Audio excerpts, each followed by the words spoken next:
සුබ දවසක් පුතේ ඔක්කොටම සුබ සන්ධ්‍යාවක්. සියලු දෙනාම පිළිගන්නවා සිප්පින් SFT පන්තිය වෙනුවෙන් අද තුන්වෙනි දවස විශේෂයෙන්ම 20යි 23 අලුතෙන් සම්බන්ධ වෙච්ච දරුවෝත් ඒ වගේම ප්‍රතිඵල ඉඳන් කලින් සම්බන්ධ වෙලා හිටපු දරුවෝ සියලු දෙනාම මිනිතය එහෙම නැත්නම් 12 ශ්‍රේණි ගණිත කොටස ඒකක 3ක් මෙතන සමන්විතයි. පළවෙනි තුන්වෙනි සහ හත්වෙනි ඒකකේ. ඉතින් මේ ඒකක තුනම ආවරණය වෙන ගණිත කොටස අපි මේ වෙනකොට දවස් දෙකක් පැවැත්තුවා. අපි ගිය සතියේ මූලිකව කතා කරා ජ්‍යාමිතික හැඩතල. මූලික ජ්‍යාමිතික හැඩතලවල වර්ගඵලය හා පරිමිතිය පිළිබඳ. ඉතින් අද ඒ කොටස අවසන් කරලා ප්‍රශ්න ටිකකටත් උත්තර ලියලා අපි යනවා ඝන වස්තු වල වර්ගඵලය කියන කොටසට. ඝන වස්තු වල වර්ගඵලයෙන් පස්සේ අපි ඝන වස්තු වල පරිමාව කියන කොටසට යන්නේ. දෙකම එකට කලවම් කරොත් ඔයාලට ප්‍රශ්නේ තේරුම් බේරුම් කරගන්න බැරි වෙයි. කොහොම හරි මේ කොටස කරලා පයිතගරස් සම්බන්ධතාවටත් දවස් දෙකක්වත් යනවා. මුළු දවස් තව 4කින් විතර යුනිට් 1 සහ යුනිට් 3 කියන ඒකක දෙක අවසන් කරන්න පුළුවන් අපිට. ඒ කියන්නේ වීඩියෝ ලෙසන් 6කින් හෝ 7කින් අපිට අවසන් කරන්න පුළුවන්. ඊට පස්සේ පුතේ ෆිසිකල් පන්ති කොහොම පටන් ගත්තත් එන මාසේ මුල සතියේ පටන් ගන්නවා ෆිසිකල් පන්ති 100ට අඩුවෙන් පවත්වා ගන්න පුළුවන් කණ්ඩායම් දෙකක් හෝ එහෙම දාලා 100ට වැඩි වුණොත් ෆිසිකල් ලියන ළමයි ප්‍රමාණය කණ්ඩායම් දෙකකට දාලා ෆිසිකල් පන්ති ඊළඟ මාසේ නොවැම්බර් මාසේ මුල සතියේ පටන් ගන්නවා. ඒතකොට ෆිසිකල් පන්තියේ ආරම්භ කරන්නේ පුතේ 4 වෙනි ඒකකය ජීවින් හා තාක්ෂණික කියන බයෝ කොටස අපි පටන් ගන්නවා ෆිසිකල් පන්තියේ. ඒක හෑන්ඩ් බිල් ගහලා ඒ වගේම ඔයාලගේ ගෲප් හරහා පෝස්ට් එකක් දාලා දැනුවත් කරන්න. ෆිසිකල් පන්තිය එතකොට සියලු දරුවෝ සහභාගී වෙන්න පුළුවන් හැම දරුවෙක්ම ඒකේ එතකොට නව ඒකකයක් ආරම්භ කරන්න. එතකොට ඔන්ලයින් යන මේ වැඩපිළිවෙල නවතින්නේ නැහැ. මොකද ආයේ මේ වසංගත තත්ත්වය උත්සන්න වුණොත් අපි කරගෙන ආපු වැඩපිළිවෙල බාධා කරගෙන බෑ. ඒ නිසා බ්‍රහස්පතින්දා කොහොමටත් මේ වෙලාව SFT වලට පැවැත්වෙනවා. ඉදිරියේදී පැය දෙක නෙමෙයි පැය 3ක් දක්වා ඔයාලා ඉස්කෝලේ යන්න ගත්තට පස්සේ 7 සිට 10 දක්වා වගේ පැය 3ක් විතර අරගෙන මේ පන්තිය සුපුරුදු විදිහට ඔන්ලයින් පන්තිය පැවැත්වෙනවා. ඒතර පාන්දර පන්තිය මම දෙවනි ඒකකයේ මිනුම් සහ මිනුම් උපකරණ කියන පාඩම ආවරණය වෙච්චි නැති දරුවන්ට ආවරණය කර දීම තමයි ඒකේ අරමුණ. ඒතකොට ඒක පාඩම් 7කින් හෝ 8කින් අවසන් වෙනවා. ඒතකොට නොවැම්බර් මාසේ අවසන් වෙනකොට මේ පාන්දර පන්තිය නිමා වෙනවා. ඒතකොට ඒ දරුවෝ දෙවන ඒකකයේ ආවරණය කරලා තියෙන නිසා සුපුරුදු විදිහට අනිත් පාඩමට විතරක් සම්බන්ධ වුණාම ඇති. ඉතින් ඕක තමයි වැඩපිළිවෙල. අනිවාර්යෙන් නොවැම්බර් මාසේ මුල සතිය පුතේ ෆිසිකලි පන්ති පටන් ගන්නවා සිප්පින්න ආයතනයේ. ඒතකොට මගේ සෙනසුරාදා පන්තියක් තියෙනවා, ඉරිදා පන්තියක් තියෙනවා, ගලපා ගන්න පුළුවන්. ගෲප් වෙලා නැහැ සෙනසුරාදා ගෲප් එක, ඉරිදා ගෲප් එක කියලා. මොකද මම කුරුණෑගල නගරේ විතරක් පන්ති පවත්වන කෙනෙක්. ඉතින් ඒ නිසා ඒ විදිහට අනිත් අයගේවත් එක ක්ලෑෂ් නොවන විදිහට ටයිම් ටේබල් එක හදලා ඔයාලට නොවැම්බර් මාසේ මුල සතිය නැත්තම් මේ මාසේ අග සතිය වෙනකොට ඔයාලගේ ගෲප් හරහා දැනුවත් කරන්නම් පුතේ. එතකොට අනිත් විෂයන් වලට බාධාවකින් තොරව ඔයාලා ඉරිදා දවසේ පන්තියේ ණය වුණත් සෙනසුරාදා දවසේ පන්තියේ ණය වුණත් ගැටලුවක් නෑ නගරේට එන දරුවන් වෙනුවෙන් පන්තිය පැවැත්වෙනවා. හරි. අපි එහෙමනම් ගිය සතියේ අවසන් කරපු තැනින් ආරම්භ කරන්නම් පුතේ. විශේෂිත ජ්‍යාමිතික හැඩතල කීපයක් අපට අවශ්‍ය වෙනවා. විශේෂයෙන්ම බහුවර්ණ දෙද්දී මේ ජ්‍යාමිතික හැඩතලවල මූලික අවබෝධය තියෙනවා නම් ඒ කියන්නේ ප්‍රශ්නේ දැකපු ගමන් මේක විශේෂිත තත්ත්වයක් කියන එක ඔළුවේ තිබුණා නම් අපිට බොහොම පහසුවෙන් මිනිත්තුවක් වගේ කාලයක් තුළ පුතේ උත්තර හොයාගන්න පුළුවන්. ඉතින් ඒ නිසා තමයි මම එහෙම සිලබස් එකේ එහෙම මාතෘකාවක් නැහැ ගැටළු වලට යොමු වෙන විශේෂ අවස්ථා කියලා. මෙතන මම එතකොට දෙන්නේ ගැටළු සඳහා යොමු වෙන විශේෂ තැන් කියලා ඔයාලට බොහොම කාලේ හදා ගන්න. ඒ නිසා පුතේ මේ වෙනකොට ඔයා දන්නවා 7 වෙනිදා පුංචි පේපර් එකක් දැම්මා MCQ ආකාරයේ පේපර් එකක්. එතකොට අද ඔයාලගේ පොතේ ලියා ගන්න ඕනේ අභ්‍යාස ප්‍රමාණයක් පුතේ. එක්සයිස් දැන් අපි අර ඒවට නම් දුන්නේ නැතුවට ඔය එක එක නම් දුන්නේ නැතුවට සාමාන්‍යයෙන් පේපර් වැඩියෙන්ම කරන පන්තියක් අපේ පන්තිය. ඉතින් ඒ නිසා හැම දවසකටම පේපර් එකක්. දැන් අද ওই පේපර් එක දැම්මේ වෙන මොකේටවත් නෙමෙයි. ඔයාලට ඔක ඔයාලා සටහන් ලියන පොතේ ওই ටික හදන්න ඕනේ.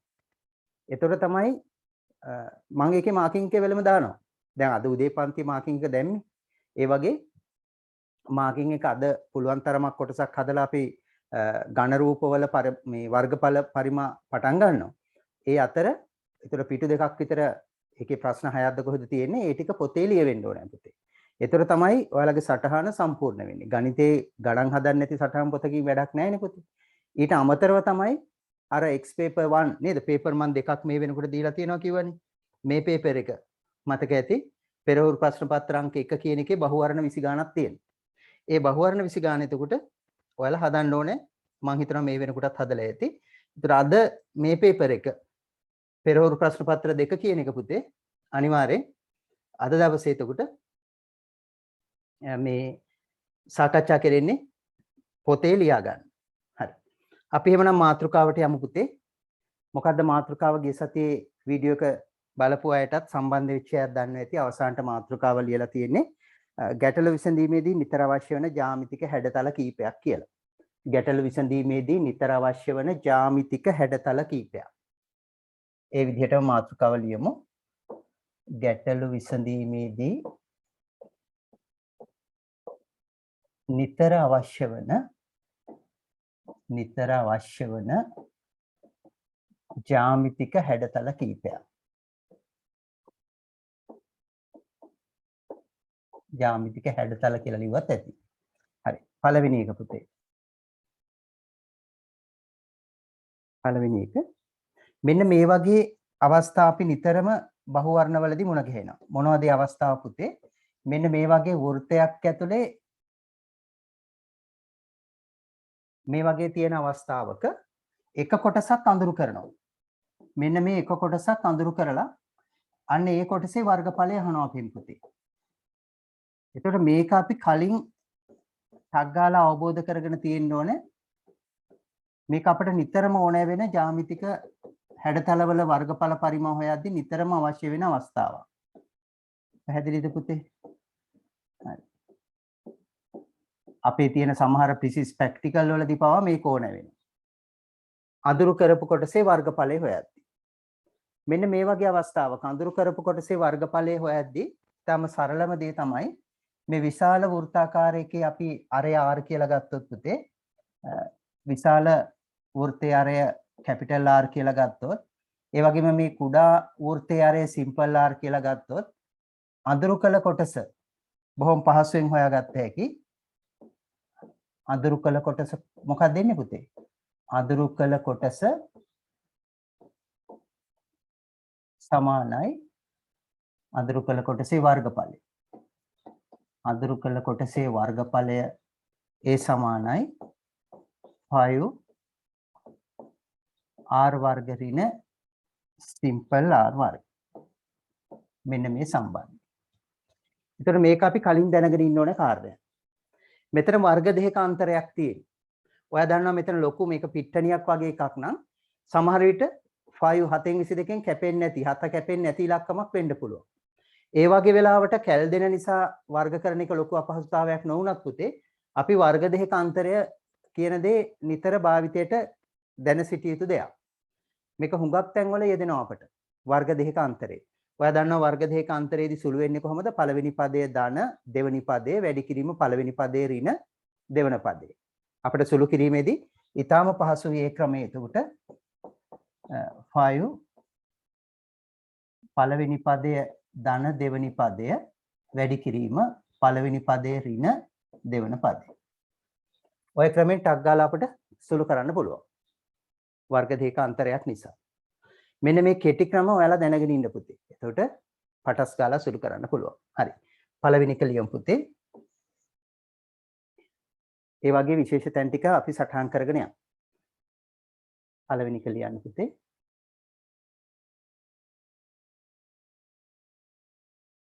වෘත්තාකාර තල රූපවල වර්ගඵලයේ සෙවීමේදී පළවෙනි අවස්ථාව. වෘත්තාකාර තල රූපවල වර්ගඵලයේ සොයන අවස්ථාව.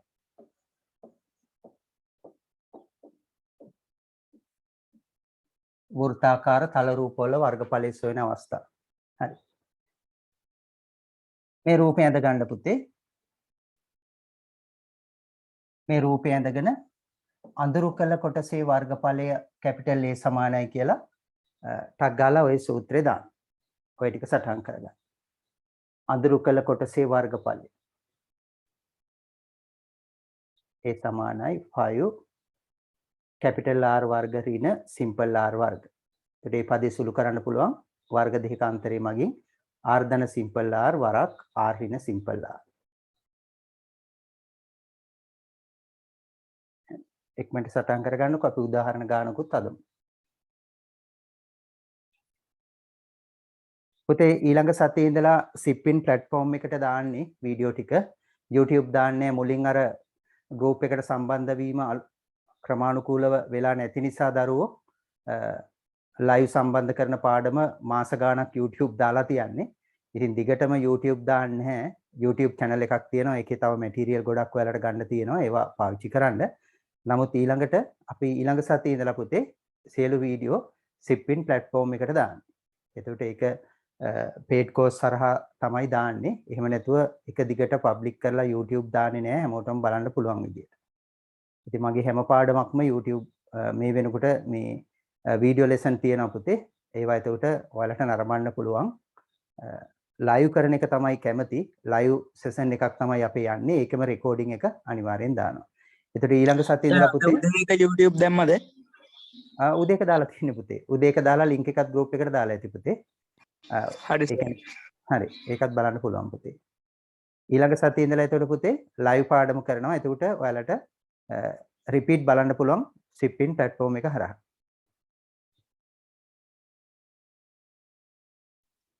ෆිසිකල් පන්ති පටන් ගත්තොත් මේ සෙනසුරාදා ඉරිදායි දෙකේම එකම ක්ලාස් එකද යන්නේ? එකම ක්ලාස් එක යන්නේ පුතේ. මොකද ඉරිදා මං ගෲප් වෙලා නැහැ සෙනසුරාදා කණ්ඩායමේ කෙනෙක් ඉරිදා කණ්ඩායමේ කියලා මං ගෲප් වෙලා නැහැ පුතේ. මොකද සිප්පින් ආයතනයේ කණ්ඩායම් දෙකක් ඉන්නවා ඔයා දන්නවා. ඉතින් ඒ නිසා මං වෙන නගරවල පන්ති කරන්නේ නැති නිසා දැන් අනිත් සර්ලට එහෙම බෑ. එයාලා සෙනසුරාදා කුරුණෑගල හිටියොත් පුතේ ඉරිදා ඉන්නේ වෙන නගරයක. ඉතින් එහෙම එකක් නැහැ. ඒ නිසා මං සෙනසුරාදා ඔයාලා වෙනුවෙන් පන්තියක් තියෙනවා කණ්ඩායම් එක කියලා. ඉරිදාක් තියෙනවා කණ්ඩායම් එක කියලා අනිත් අයගේ ක්ලෑෂ් නොවන විදියට.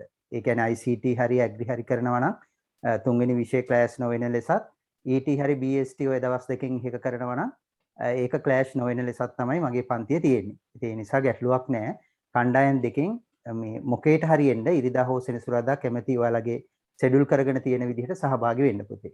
ඉතින් හුඟක් දරුවෝ ওই දවස් දෙකම ඉන්නේ නැහැ ඇත්තටම නගරයක. සෙනසුරාදා විෂයන් තුනටම සම්බන්ධ වෙන්න පුළුවන් විදිහට පැය දෙකේ පන්තිනේ තියෙන ටයිම් ටේබල් හදා ගන්නවා. මොකද දවස් දෙකක් නගරයට එන එක නාස්තිකාරයිනේ. ඉතින් ඒ නිසා කාලය ඉතුරු කරගන්න ඉතාම වැදගත් ඒ ලෙවල් වලදී ඉරිදා පන්ති තුනම කවර් කරගන්න පුළුවන් විදිහට තමන්ගේ ෂෙඩියුල් එක හදා ගන්නවා. ඒක තමන්ගේ කැමැත්ත. ඉතින් පුතේ කොහොමටත් ඒ විදිහට ඔයාලට කරගන්න පුළුවන්. ඒ කොහොමවත් SFT මං ඉරිදා සෙනසුරාදා දෙකේම කණ්ඩායම් දෙකක් කරනවා. එකම පාඩම යන්නේ දැම්මම කියනවා කීවෙනි පාඩමද ජීවින් හා තාක්ෂණික කියන අතිදැවැන්ත පාඩම. මොකද ඒකේ පින්තූර කොළ දෙන්න ඕනේ මහා ගොඩක් තියෙන වැඩ. ඉතින් ඒ නිසා ඒ කියන්නේ නිබන්ධනේ විතරක් දීලා මදි. ඒ නිසා ඒ පන්ති ඒ පාඩම තමයි පටන් ගන්න. හරි පුතේ. මේක හරිනම් පුතේ රේසන් කරන්න පුංචි ගාණක් හදන්න.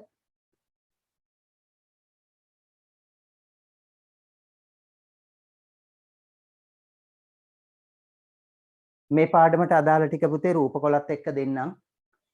මොකද මිනුම් උපකරණ වල රූපකොල ටික ගිය පාර පැක් එකේ තිබිලා නැහැ. ඉතින් ඒ නිසා මේ පාඩමේ පොතත් එක්ක ඊළඟ මාසයේ මුලටම දෙන්නම්. මේකෙත් ලොකු පොතක් තියෙන්නේ. ඒතර මේ පේපර් සෙට් එක ගහ ගන්නත් ඕනේ. මිනිතට අදාළ තියෙනවා පේපර් සෙට් 7ක් පුතේ. පේපර් 7ක් තියෙනවා මේ කොටසට අදාළ. ඒතර මේ පේපර් 7 එකත් පොතක් විදිහට හදලා දෙන්න ඕනේ ඔයාලට. ඉතින් ඒ නිසා මේ 7ත් එක්කම දෙන්නම්. මේ කරපු හැම පේපර් එකකම මේ PDF ඔයාලගේ group එකට දාපු වගේ පුතේ මම print පොතක් විදිහට හදලා දෙනවා ඔක්කොම ටික.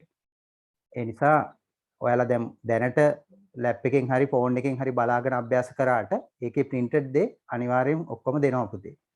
හරි. යටින් උදාහරණ ගානක් ලියමු.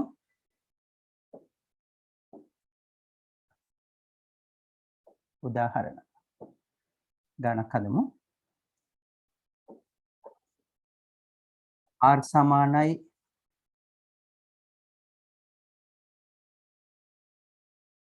8 මීටර හා R සමානයි උදාහරණ ගානක් හදමු පුතේ.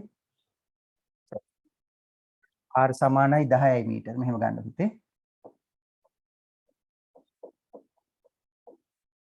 R සමානයි 10 මීටර හා simple R සමානයි 4 මීටර. නම් අඳුරු කළ කොටසේ වර්ගඵලය. අඳුරු කළ කොටසේ වර්ගඵලය.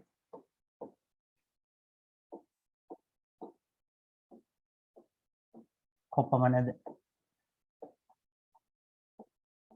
අඳුරු කළ කොටසේ වර්ගඵලය කොපමණද? ටක් ගාලා හදන්න. මේක නම් ඉතින් 10 වර්ගයේ 100යි 4 වර්ගයේ 16යි 100න් 16ක් ගියාම 84යි එහෙමත් හද හැකි. හැබැයි මේ වගේ විශාල ගණන් දෙන්නේ පුතේ. සමහර විට 156යි r කියලා දෙනවා. සිම්පල් r සමානයි 13යි 14යි ආදී වශයෙන් දෙනවා. ඒ වගේ වෙලාවට වර්ග කර කර ඉන්න අමාරුයිනේ. නේද? මේ වර්ග දෙක අන්තරය කියන දේ යොදා ගත්තාම පහසුයි. දැන් මේ ගානට නම් ඇති දෙයක් නැහැ. 100න් 16 අඩු වුනහම 84යි 84 වරක් 7න් 22 කියන්නේ 84 7ෙනුත් බෙදෙනවා 12යි 12 වරක් 22 කියලා ටක් ගාලා හොයාගත්ත හැකි. හැබැයි එහෙම නැති ඒවා තියෙනවා. කීයද උත්තරේ පුතේ? ටක් ගාලා ගන්න. කීයද උත්තරේ? දාන්න ඕනේ හදලා. ටක් ගාලා දාන්න පුතේ උත්තරේ කීයද? 200 12 සරත් 2 24යි 12 සරත් 2 24යි 2යි 26යි 264යිද 54යිද කීයද උත්තරේ? හරි හදමු ටක් ගාලා. ඒ සමානයි 5 r වර්ග ඍණ r වර්ග 5 7න් 22 මෙතන 10 වර්ග ඍණ 4 වර්ග. ටක් ගාලා හදන්න.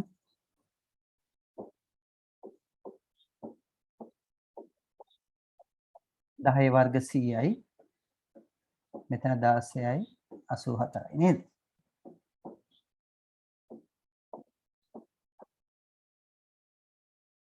ටක් ගාලා හදන්න පුතේ. 7ට 4ක් 1යි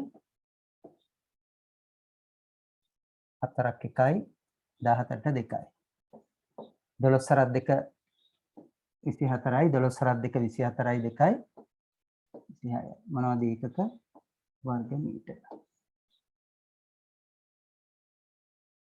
හරි පුතේ.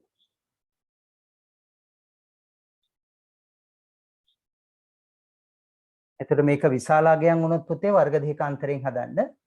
ඒත් හරි. ඒ ක්‍රමෙන් හැදුවත් හරි. 10යි 4යි එකතු වුනහම 14යි 10න් 4ක් ගියාම 6යි 14 වරක් 6. ඒ විදිහට හැදුවත් ඒකම එනවා. 14 වරක් 6 84යි. වර්ග දෙක අන්තරයෙන් හැදුවොත් හරි නේද පුතේ? 10යි 4යි එකතු වුනහම 14යි වැඩි කිරීම 10න් 4ක් අඩු වුනහම 6යි 14 වරක් 6 84යි. ඒ විදිහට ගත්තත් උත්තරේ එලෙසමයි. මේ විදිහට හද හැකියි. 7න් 22 10 ධන 4 වරක් 10 ඍණ 4. ඔය ක්‍රමයටත් හදන්න පුළුවන්. ඔය ක්‍රම දෙකම හුරු වෙන්න. මේක මනෝවෙනුත් හදන්න පුළුවන්. මේක සරල ගාණක්. හැබැයි විභාගෙට දෙද්දි පුතේ රචනා ගණන් වල එතකොට මීට වඩා සංකීර්ණ දශම ස්ථානයන ගණන් තියෙනවා. ඒ නිසා ඒ වගේ වෙලාවට මේ ක්‍රමේ පහසුයි. වර්ග දෙකාන්තරයෙන් ක්‍රමේ පහසුයි. හරි. යටින් බුලට් එකක් දාලා ලියන්න පුතේ.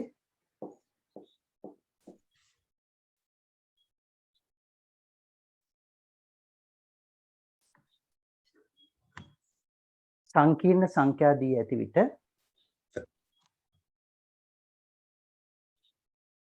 සංකීර්ණ සංඛ්‍යා දී ඇති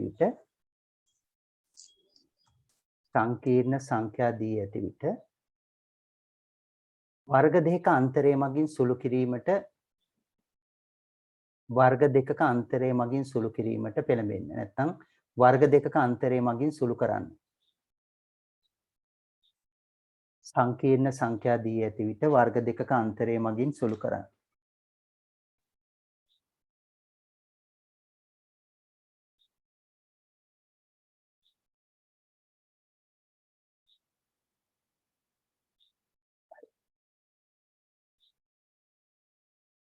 ඔන්න නිතර ගැටලු වෙන තැනක්. හරිද පුතේ? ඒ කොටස හරියට රේස් හෑන්ඩ් කරන අපි දෙවෙනි එකට යමු. දෙවෙනි එක තමයි පුතේ සමචතුරස්‍ර සම්බන්ධව විශේෂ අවස්ථා. හරි. අපි විශේෂ තැන් ජ්‍යාමිතික හැඩතලවල ගැටලු වලට යොමු වන විශේෂ තැන් කතා කරමින් ඉන්නේ පුතේ. දෙවෙනි එක ලියා ගන්න සමචතුරස්‍ර ආශ්‍රිත තල රූපවල ගැටලු.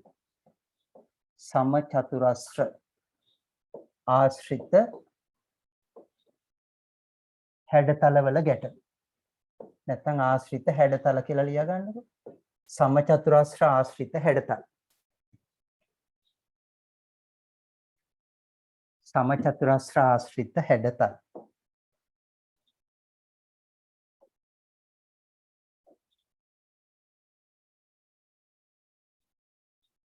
සමචතුරස්‍රයක් ඇඳ ගන්න පුතේ. ඔයාලට නිතර ඕන වෙන දෙයක් තමයි මෙන්න මේ සමචතුරස්‍රවල ගැටලු හදද්දි පුතේ මේක සමචතුරස්‍රයක් කියලා හිතන්නකො. මෙන්න මේ වගේ අඩක් වෙන කොටසේ අඳුරු කරලා තියෙනවා. මේකේ දැන් මේකිනුත් ඔහොම කෑලි කෑලි වලට බෙදලා අඳුරු කරනවා. අන්න ඒ වගේ වෙලාවට මෙන්න මේ අඳුරු කරපු කොටස නිතර අහනවා. අඳුරු කරපු කොටසේ වර්ගඵලය නිතර අහනවා. මේක අපි ටක් ගාලා සුළු කරන්න දැනගෙන ඉන්න ඕන තැනක් පුතේ. සමචතුරස්‍ර ආශ්‍රිත හැඩතලවල වර්ගඵලය හොයද්දී එන අවස්ථා. එතන මේකේ දත්තේ දෙන්නේ පුතේ දත්තේ දෙන්නේ මෙන්න මෙහෙම සමානව බෙදනවා කියලා. මේ කොටස් සමානයි කියලා දෙනවා. මේක සමචතුරස්‍රයක් කියලා දෙනවා. මේ පාදයක් A නම් අඳුරු කරපු කොටසේ වර්ගඵලය අහන්න. බලන්න ප්‍රකාශයක් ගන්න අඳුරු කරපු කොටසේ වර්ගඵලය සඳහා ප්‍රකාශය අඳුරු කරපු කොටසේ වර්ගඵලය.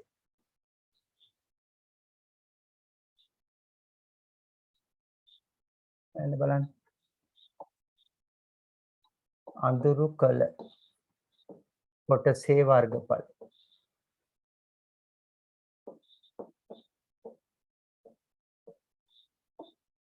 කොහොමද ගන්නෙ අපි? අඳුරු කළ කොටසේ වර්ගඵලය. ප්‍රකාශයක් ගන්න පුතේ බලන්න මේකට. හරි. මේ පාදයක් අපි x කියලා හිතමු. මේ පාදයක් අපි x කියලා හිතමු. ඔයා දන්නවා එහෙනම් මේ ටික a බෙදීම 2යි මේ ටිකත් a බෙදීම 2යි. පයිතගරස් දැම්ම හැකි සමචතුරස්‍රයක් නම් මෙතන ඍජු කෝණ. ඒ නිසා පයිතගරස් සම්බන්ධය දාලා ප්‍රකාශනයක් ගන්න බලන්න උතෙන්. පයිතගරස් සම්බන්ධය දැම්මොත් ඔයා දන්නා පුතේ ඍජු කෝණී ත්‍රිකෝණයක කර්ණීය වර්ගය ඒ කියන්නේ x වර්ගය සමානයි කර්ණීය වර්ගය සමානයි ඉතිරි පාද දෙකේ වර්ගවල එකතුව. ඒ කියන්නේ a බෙදීම 2 වර්ගය ධන a බෙදීම 2 වර්ගය. ඔක සුළු කරන්න බලන්න. එතකොට ඔයාලට තේරෙනවා මේක දෙපාරක් යෙදෙන නිසා අපිට ලියන්න පුළුවන් 2යි a බෙදීම 2 වර්ගය කියලා. මේ වර්ග ප්‍රකාශනයේ සුළු කරාම x වර්ග සමානයි ඔයා දන්නවා a වර්ගය මෙතන 2ත් වර්ගය. එතකොට අපිට මේ ප්‍රකාශය එන්නේ ওই විදිහට වරහන සුළු කරාම 2 වර්ගය 4යි. අපිට මේ 2ට 4 කැපිච්චාම අවසාන උත්තරේ එන්නේ a වර්ගයේ බෙදීම 2 කියලා. ඔයා දන්නවා x වර්ගය කියන්නේ අඳුරු කරපු කොටසේ වර්ගඵලය තමයි. නේද? මේ පාද 4 සමානයි කියන්නේ ඔයා දන්නවා දුවේ පුතේ. අනිවාර්යෙන් සමචතුරස්‍රයක මේ විදිහට ලකුණු කරොත් මේ පාද 4 සමානයි. එහෙනම් x වර්ග කියන්නේ අඳුරු කරපු කොටසේ වර්ගඵලය තමයි. ඒකට x වර්ග සමානයි a වර්ග බෙදීම 2 කියන ප්‍රකාශනය අපිට ගන්න පුළුවන්. අඳුරු කරපු කොටසේ වර්ගඵලය සඳහා.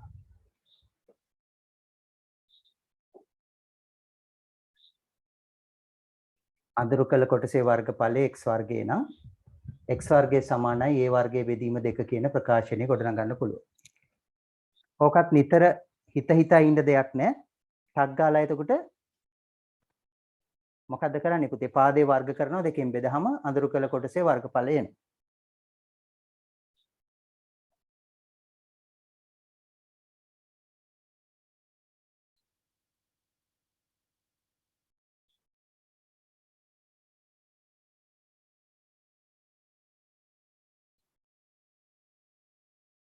දැන් මූලිකව ආයි හිතන්න ඕනේ නෑ. විභාග බහුවර්ණ හදද්දී මේක ඇප්ලයි කරන්න. මොකද MCQ එකේදී හදාපු ක්‍රමයේ වැඩක් නැහැ නේද? හදාපු මේ කටු වැඩකොළ ඇමුණුවා කියලා වැඩක් නැහැ. MCQ එකේ බලන්නේ අර ප්‍රශ්න 50 පිළිතුරු ටික විතරයි. ඒ නිසා අනිවාර්යෙන් පුතේ මේ කෙටි ක්‍රම වලට යන්න. නැත්නම් විනාඩි දෙකට හදාගන්න බැරි වෙයි බහුවර්ණ. හරි. රේස් සෑන්ඩ් කරන්න පුතේ හරිනා. හොඳ දුවලා පුතාලා වගේ. හරි thank you. අපි පුංචි ගානක් හදමු. මේක නම් ගානක් හදන්න දෙයක්වත් නැහැ. හරි කමක් නැහැ. අපි හදමු. බොහොම සරල ගානක් හදමු. පහත දැක්වෙන පාදයක දිග 12යි පාදයක දිග 12යි පහත දැක්වෙන උදාහරණ ගානක් හදන්නේ. පහත දැක්වෙන පාදයක දිග 12 මීටර වූ සමචතුරස්‍රය.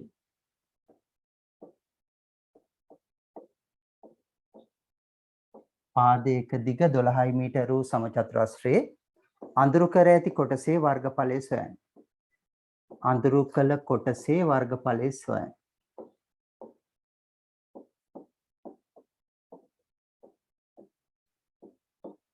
අඳුරු කළ කොටසේ වර්ගඵලය සොයන්න.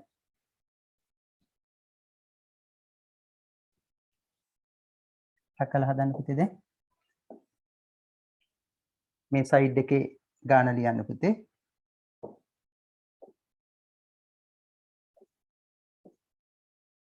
මේ සමචතුරස්‍රයක් පාදයක දිග 12 මීටර. එතන මේකේ වෙන්න අඳුරු කරපු කොටස පුතේ මේ කොටසේ වර්ගඵලය හොයන්න කියලා කියන්නේ.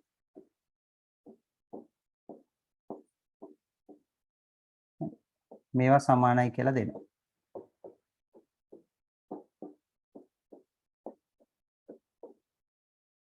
හැත්ත දෙකයි. හරි ටක් ගාලා හෙව්වා නේද පුතේ? හොඳයි. අඳුරු කළ කොටසේ සමානයි ඒ වර්ගයේ බෙදීම 2. ඔව්. එතකොට අපි දන්නවා 12 වර්ගය 144යි 144 බෙදීම 2 කියන්නේ වර්ග මීටර් 72යි. හොඳයි පුතේ. ටක් ගාලා හදන්න. මේකයි ඕන. හරි. පුතේ හරීම වැදගත් වෙන සම්බන්ධයක් ඊළඟට කියන්නේ. තුන්වෙනි එක ලියාගමු පුතේ. සමරූපී ත්‍රිකෝණවල පාදාතර අනුපාත සමාන බව. තුන්වෙනි සම්බන්ධව ලියාගමු පුතේ. මේක හරිනම් තුන්වෙනි හැඩතලවල අවශ්‍ය වෙන විශේෂ තැන ඊළඟ පේජ් එකට යන්නම් පුතේ. මේක හරිනේ. උත්තරේ 72. තුන්වෙනි අවස්ථාව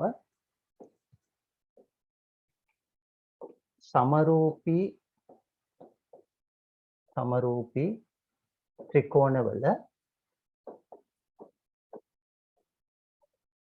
පාද අතර අනුපාත. සමරූපී ත්‍රිකෝණවල පාද අතර අනුපාත.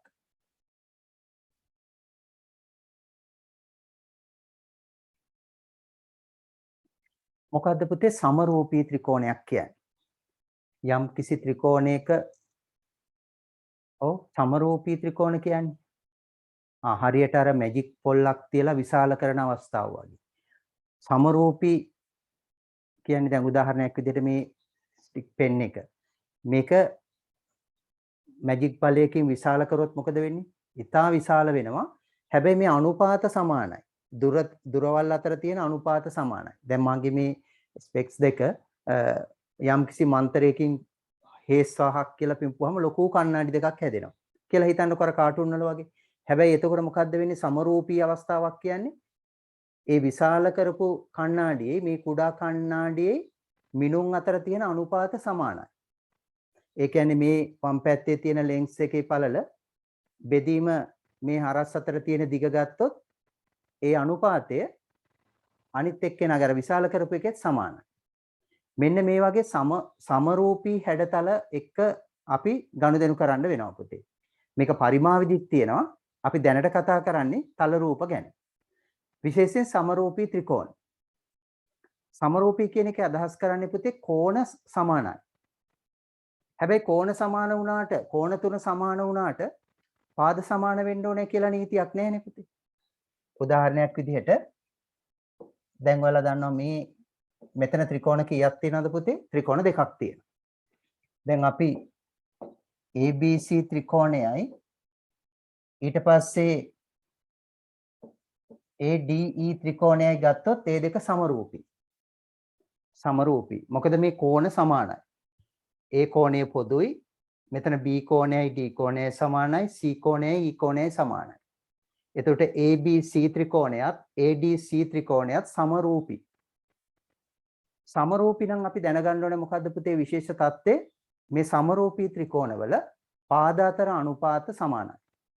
මේක අපිට හරියට ඕන වෙනවා පුතේ කේතු වල ගණන් හදද්දී.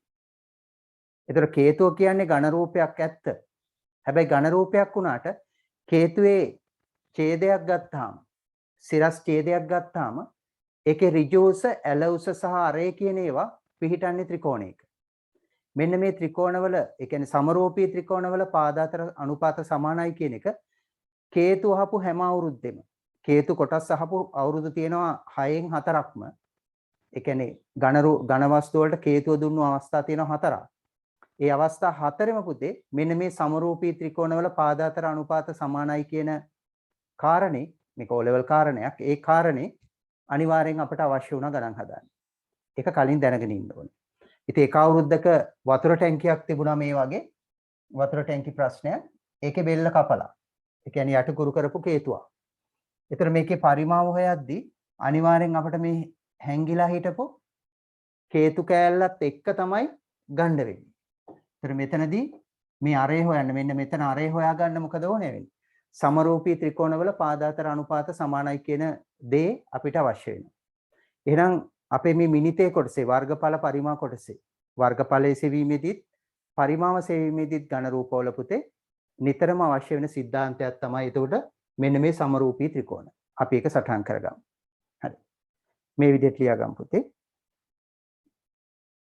සමරූපී ත්‍රිකෝණවල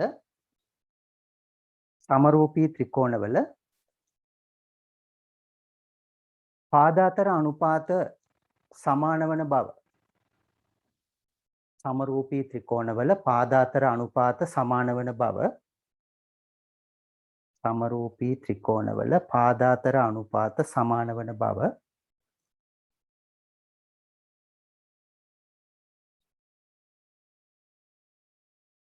ගැටලුවලදී නිතර අවශ්‍ය වෙන කරුණකි. ගැටලුවලදී නිතර අවශ්‍ය වන කරුණකි. ගැටලුවලදී නිතර අවශ්‍ය වන කරුණකි. ගැටලුවලදී නිතර අවශ්‍ය වන කරුණකි. අපි පුංචි උදාහරණයක් ලියමු පුතේ. පහත දැක්වෙන ABC පහත දැක්වෙන ABC පුරුදු ක්‍රමයට ලියන්න ත්‍රිකෝණය හා පහත දැක්වෙන ABC ත්‍රිකෝණය හා PQR ත්‍රිකෝණ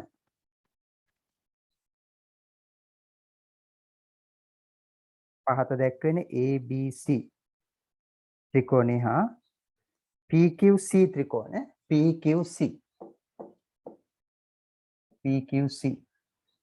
PQR නෙමෙයි PQC ත්‍රිකෝණ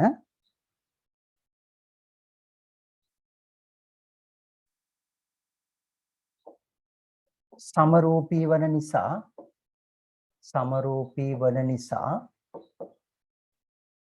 කියලා පිටයිකමයි දාලා රූපය අඳිමු පුතේ. ABC හා PQC ත්‍රිකෝණ ත්‍රිකෝණය කියන එක මේ විදිහට මාක් කරන්න පුතේ. ABC ත්‍රිකෝණය හා PQC ත්‍රිකෝණ සමරූපී වන නිසා කියලා ත්‍රිකෝණය අඳිමු.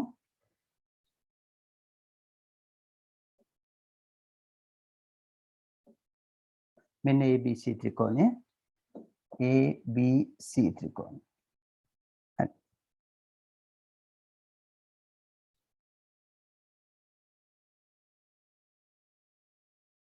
තව ත්‍රිකෝණ මේකේ තියෙනවා.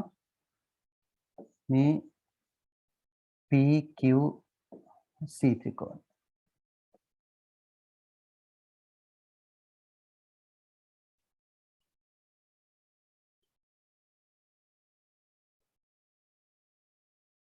තව මට ඕනනම් මම අක්ෂර ටිකක් දාන්නම් පුතේ. මේකේ සමරූපී ත්‍රිකෝණ මට පෙන්නන්න. මම මෙතන R සහ මෙතන S කියලා දානවා.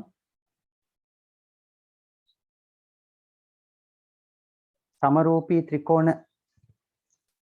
පෙන්වන්න මොනවද? පළවෙනි ලොකුම එක්කෙනා තමයි ABC ත්‍රිකෝණය හා අපි දැන් කියපු PQC ත්‍රිකෝණය. PQC ත්‍රිකෝණය. ඔන්න ඒක සමරූපී. සමරූපී වේ. සමරූපී කියන්නේ කෝණ සමානයි. මෙයයි මෙයයි මෙයයි. අය මෙයයි මෙයයි මෙයයි. කෝණ සමානයි. ඒ නිසා සමරූපී. තව ඒ වගේ සමරූපී ඩබල් ඩබල් කියන්න බලන්න පුතේ. මේක දිහා බලලා. කවුද අය? ARC. ARC ත්‍රිකෝණය හා ARC PSC හරි. කවුද පුතේ? PSC කවුද? BRC ත්‍රිකෝණය හා BRC නේද? BRC මෙන්න මෙයා නේද? මෙන්න මෙයයි මෙයයි. හරිද? මේ කෝණය 90යි. මෙයා මෙයාට සමානයි. මේ දෙන්න සමානව බෙදලා තියෙනවා. හරි. ARC හා BRC හරි පුතේ. BRC. තව එක්කෙනෙක් හැංගිලා ඉන්නව නේද? PSC QSC අන්න හරි පුතේ. හරි. PSC ත්‍රිකෝණය හා QSC ත්‍රිකෝණය. QSC ත්‍රිකෝණය. හරි. දැන් වල සමරූපී බව කියන එක අඳුරගත්තා. ඒක ගොඩාක් වටිනවා පුතේ. අපි ඕකෙන් අනුපාත ලියමු මේ පළවෙනි එක්කෙනාගේ විතරක් ඔක්කොගෙම ලියන්න ඕනේ. අපි මෙතන ගානේ සැලකුවේ එච්චරයි. ABC හා PQC සමරූපී වන නිසා කියලා පටන් ගත්තේ.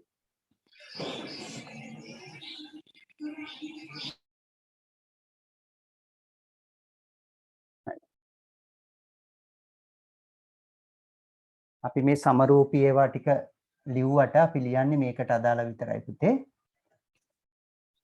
ඉහත ත්‍රිකෝණේ යටින් ලියමු පුතේ. ඉහත ත්‍රිකෝණේ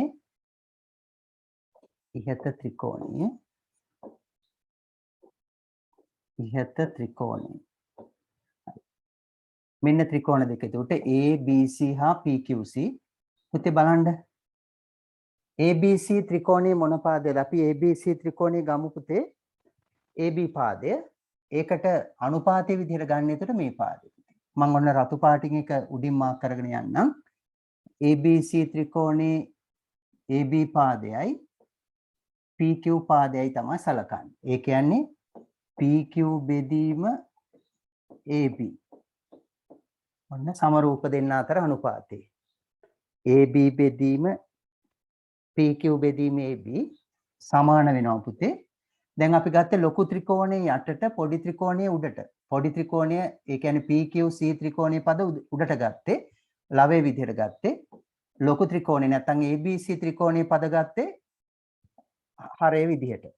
ඒ නිසා දිගටම අනුපාත ලියද්දී හරේ ලෙස ගත්තු ත්‍රිකෝණයේ පාද ඒ විදිහටම තියන්න ඕනේ. ලවයේ ලෙස ගත්තු ත්‍රිකෝණයේ පාද ඒ විදිහට ලියන්න ඕනේ. දැන් ඒ ත්‍රිකෝණයේ අනිකුත් පාදත් එක්ක සම්බන්ධ ලියමු පුතේ. අපිට පුළුවන් සම්බන්ධතා හතරක් ලියන්න. SC.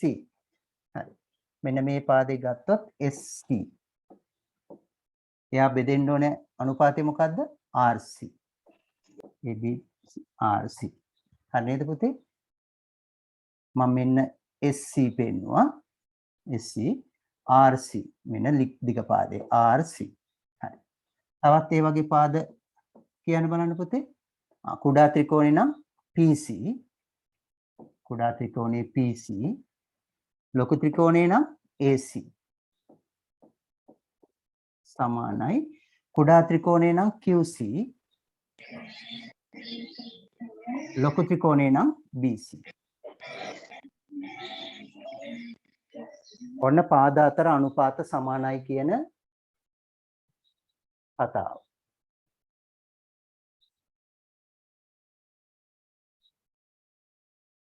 හොඳින් අවබෝධ කරගන්න පුතේ.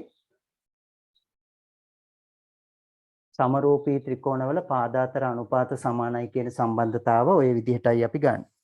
PQ බෙදීම AB හරියට ලියන්න පුතේ රූපේ දිහා බලලා SC බෙදීම RC PC බෙදීම AC QC බෙදීම BC. මෙතන RC තියෙන්නේ.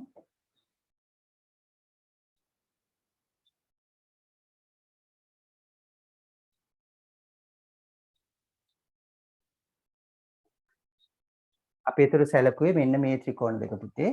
ABC ත්‍රිකෝණය හා PQC ත්‍රිකෝණය. අනිත් ත්‍රිකෝණ නෙමෙයි. අනිත් ත්‍රිකෝණ වලත් ඒ ලෙසම ගන්න පුළුවන්.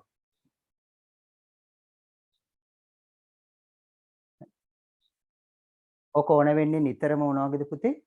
හේතු වල ගැටලු විසඳීමේදී ඕන. යටින් සටහන් කරගමු. මෙම සම්බන්ධතාව හේතු වල ගැටලු විසඳීමේදී නිතර අවශ්‍ය වේ. මෙම සම්බන්ධතාව හේතු වල ගැටලු විසඳීමේදී නිතර අවශ්‍ය වේ. මෙම සම්බන්ධතාව හේතු වල ගැටලු විසඳීමේදී නිතර අවශ්‍ය වේ. අපි දැන් සම්බන්ධතා විශේෂ ගැටලු විසඳීමේදී අවශ්‍ය වෙන තල රූප වල සම්බන්ධතා කතා කරමින් ඉන්නේ. හතරවෙනි සම්බන්ධතාවට යමු පුතේ. හතරවෙනි සම්බන්ධතාවට යමු. මධ්‍ය ලක්ෂ්‍ය ප්‍රමේය එහෙම මතක ධම්මෝ ජාමිතිය නම් එපා නේද? නෑ. මධ්‍ය ලක්ෂ්‍ය ප්‍රමේය නෑ බය වෙන්න එපා. ඒ ආශ්‍රිතව අපි යෙදුමක් නිතර අවශ්‍ය වෙනවා අපට. මෙන්න මේ ජාමිතික හැඩතලවල වර්ගඵල පරිමා ගැටලු විසඳීම. හරි. රේස් සෑන්ඩ් කරන්න පුතේ මේක හරිනම් හතරවෙනි එක මම ලියන්න හදන්නේ. හරි thank you. හතරවෙනි එක ලියමු පුතේ.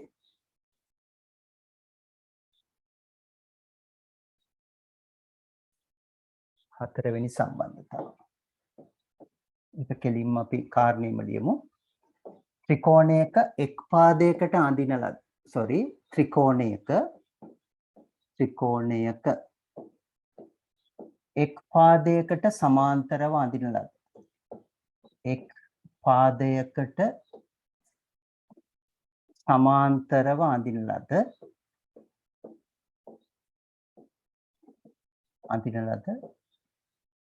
ත්‍රිකෝණයක එක් පාදයකට සමාන්තරව අඳින ලද රේඛාව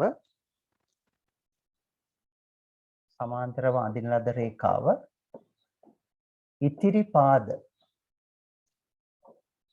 පාද මොකද්ද? සමානුපාතිකව බෙදයි කියන නීතිය. සමානුපාතිකව බෙදයි. මෙන්න මේකත් පුතේ අපට ජ්‍යාමිතික හැඩතලවල වර්ගඵල පරිමා හොයද්දී අවශ්‍ය වෙන පරිමිතිය හොයද්දී අවශ්‍ය වෙන තැන. ත්‍රිකෝණයක එක් පාදයකට සමාන්තරව අඳින ලද රේඛාව ඉතිරි පාද සමානුපාතිකව බෙදයි කියන සම්බන්ධය. මේක ඔයා දන්නවා ජ්‍යාමිතියේන නේද? ඔයාලා සාධනය කරපු ප්‍රමේයයක් O level වල. අපිට එහෙම සාධනයක් අවශ්‍ය නැහැ පුතේ. අපට අවශ්‍ය වෙන්නේ මේ යෙදුම අපේ හැඩතලවල වර්ගඵල පරිමිතිය හොයද්දී යොදා ගැනීම පමණයි.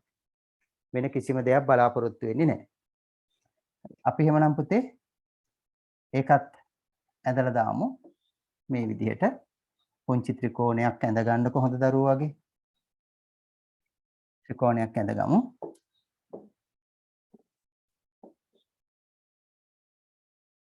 අනිත් අතට ත්‍රිකෝණය ඇඳගමු. අනිත් අතට ඇඳගමු පුතේ. මේ විදිහට ගමු. මම ත්‍රිකෝණය නම් කරන්නම් සුපුරුදු අකුරු තුනෙන් ABC. මේකේ මෙන්න මේ BC පාදයට සමාන්තරව අපි අඳිනවා ඉතිරි පාද දෙක හරහා සරල රේඛාව. මේ පාද දෙක සමාන්තරයි. මම මේ රේඛාව ඉතිරි පාද දෙක ඡේදනය වෙන තැන් PQ කියලා ගත්තොත් මේ සම්බන්ධතාවයෙන් කියවෙන දේ තමයි මොකද්ද පුතේ සම්බන්ධතාවයෙන් කියවෙන දේ AP බෙදීම PB AP බෙදීම PB සමානයි AQ බෙදීම QC. AP බෙදීම හරි නේද මේ උඩ භාගය. AP බෙදීම PB සමානයි AQ බෙදීම QC. AQ බෙදීම QC. කියන්නේ මෙන්න මේ කොටස බෙදීම මේ කොටස අනුපාතය මේ කොටස බෙදීම මේකට සමානයි.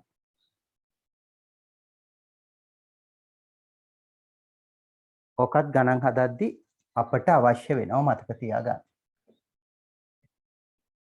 කලින් කියලා තිබ්බහම හිත ඉන්න ඕනේ O level දැනුම මතක් කර ඉන්න ඕනේ පුතේ. මෙහෙම එකක් කිව්වා අර යකා ඔව් මේක දාලා බලමු කියලා ගානට ටක් ගාලා මෙනෙහි වෙනවා. එක් පාදයකට සමාන්තර වඳින ලද රේඛාවක් ඉතිරි පාද සමානුපාතිකව බෙදයි කියන නීතිය.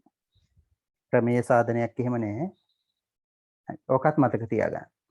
දැන් ඊළඟට පේපර් වල අපි අවසානම මේකේ නේද අවසානට කරන්න පුතේ සියලු විභාග ගැටලු. ඒ කියන්නේ මේකෙන් දුන්නු අවුරුදු 6 මේ MCQ ටික දෙනවා ඔයාලට. ඒ වගේම මේ කොටසෙන් දුන්නු රචනා කොටස දෙනවා. රචනා ප්‍රශ්න ඔක්කොම දෙනවා. එතකොට ඒ ටික හදද්දී ඔය කියන නියමයන් ඔය කියපු විශේෂ තැන් ඔක්කොම ඔයාලා ඇප්ලයි කරන්න වෙනවා. ඇප්ලයි කරලා හදන්න වෙනවා. හරි. ඒකත් මතක තියාගන්න එහෙනම්. එහෙනම් පස්වෙනි සම්බන්ධතාවය පුතේ. ඒක ඔයාලට මතක ඇති වෘත්ත ප්‍රමේය ගොඩක් තිබුණා මට මතක හැටියට වෘත්ත ප්‍රමේය 12කට වඩා තිබුණා. O level වල අපේ කාලේ ඔයාලගේ කාලෙත් ඒ හා සමාන ඊටත් වැඩි ප්‍රමාණයක් සමහරට අන්තර්ගතයි. එතනදී බොහොම සරලම වෘත්ත සම්බන්ධ වෙන නීතියක් තමයි ජ්‍යාමිතියන නීතියක්. ඔයා දන්නවා වෘත්තයකට ස්පර්ශකයක් ඇන්දොත් ඒ කාර්යයට ලම්බකයි කියන එක. මේවා මතක තියාගන්න ඕනේ තියෙන කරුණු ඔයාලට. මේක අමතක වෙලා යයි කියලා මේ කියන්නේ. අපිට මේ තල රූප වල වර්ගඵල පරිමිති හොයද්දී පරිමිතියයි වර්ගඵලයයි හොයද්දී පුතේ ඔන්න ඔය සම්බන්ධයත් අපි හොඳින් අවබෝධ කරගෙන ඉන්න ඕනේ. විශේෂයෙන්ම ජායන් ඇඳලා අනේ ජාය කොටසෙන් කැපිලා යන කොටස් වල වර්ගඵල හොයද්දී ඔය කියන නීතිය අපට ඕන වෙනවා. මොකද්ද මේ නීතිය පුතේ? වෘත්තයකට අඳින ලද ස්පර්ශකයක් එහි අරයට ලම්බකවයි පිහිටන්නේ කියන නීතිය. හරි. මේක හරිනම් පුතේ රේස් සෑන් කරන්න පස්වෙනි එක මම ලියන්නම්. පස්වෙනි විශේෂ කරුණ. පස්වෙනි විශේෂ කරුණ ලියන්නම්. පස්වෙනි කරුණ. ලියමු පුතේ. වෘත්තයක කේන්ද්‍රයත්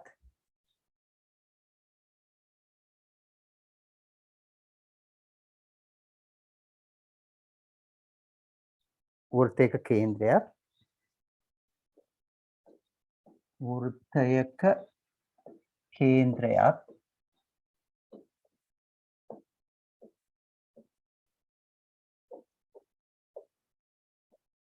පරිධියට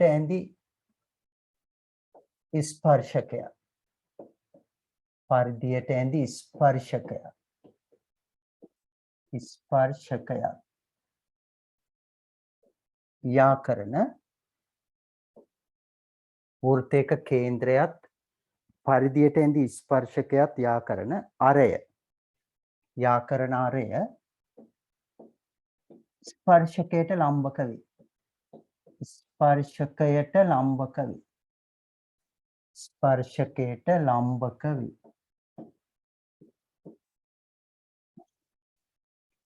ස්පර්ශකයට ලම්බක වේ. මේ වෘත්තයක්. එතකොට මේකේ කේන්ද්‍රය තියෙනවා. මේ තියෙන ස්පර්ශකයක් එයාට ඇඳපු. අපි මෙතනින් අඳිමු. ඔන්න එයාට ඇඳපු ස්පර්ශකයක්. එතකොට මේක කියන්නේ කේන්ද්‍රයත් පරිධියට ඇඳි ස්පර්ශකයක් යා කරන ආරය මෙන්න මේ ආරය අනිවාර්යෙන් ස්පර්ශකයට ලම්බකයි කියන කතාව. කැඳ ගන්න පුතේ. මේක ස්පර්ශකය.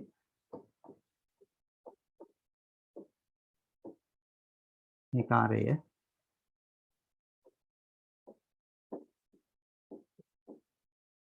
මේ කේන්ද්‍රය.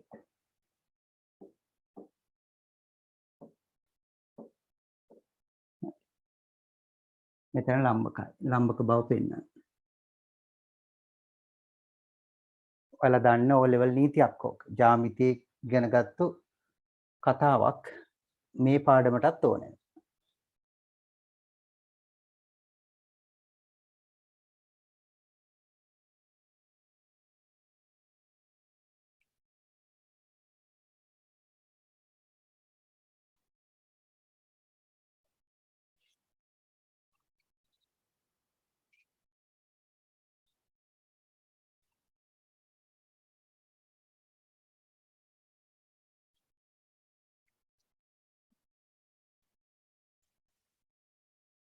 පුතේ අද මම ඔයාලගේ ගෲප් එකට මේ පන්තිය පටන් ගන්න පැය භාගයකට විතර කලින් දාපු පේපර් එක මම ෂෙයා කරන්න.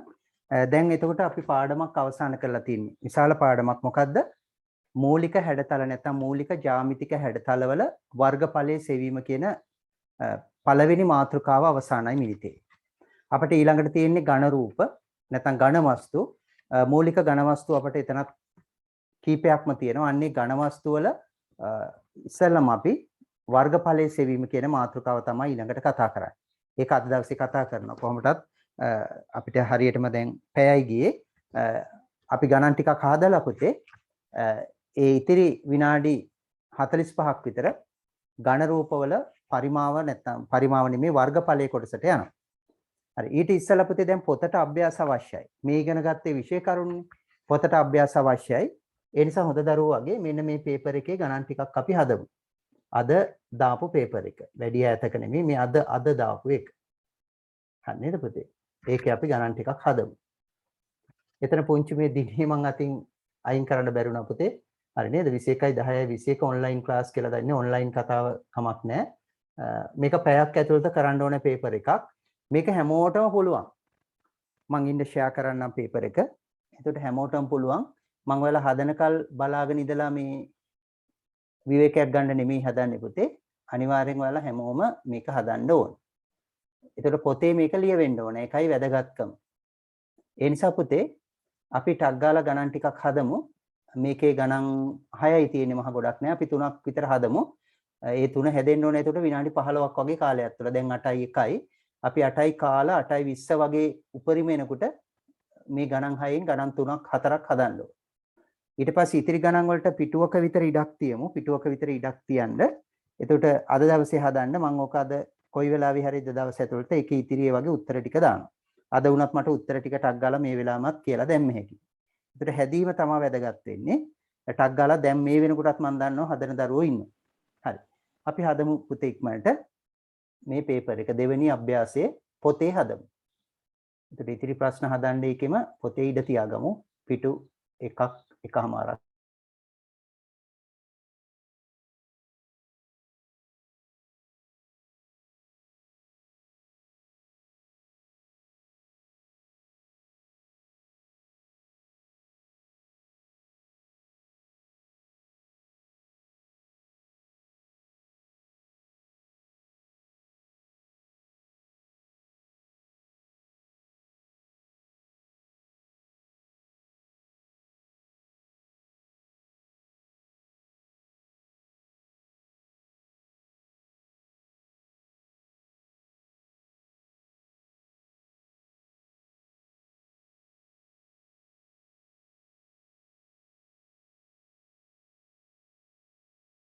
කියන්න පුතේ මේකට උත්තරේ ටක් ගාලා දී ඇති වෘත්තයේ කේන්ද්‍රයේ O වේ AB ඡායේ දිග සොයන්න.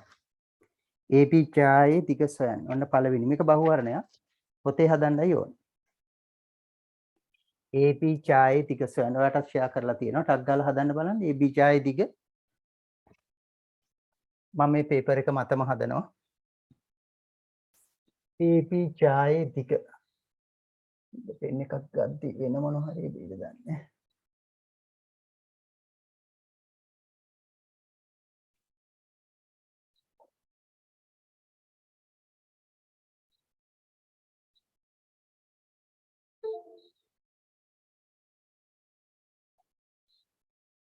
නිල් පාටින් ලියන්න.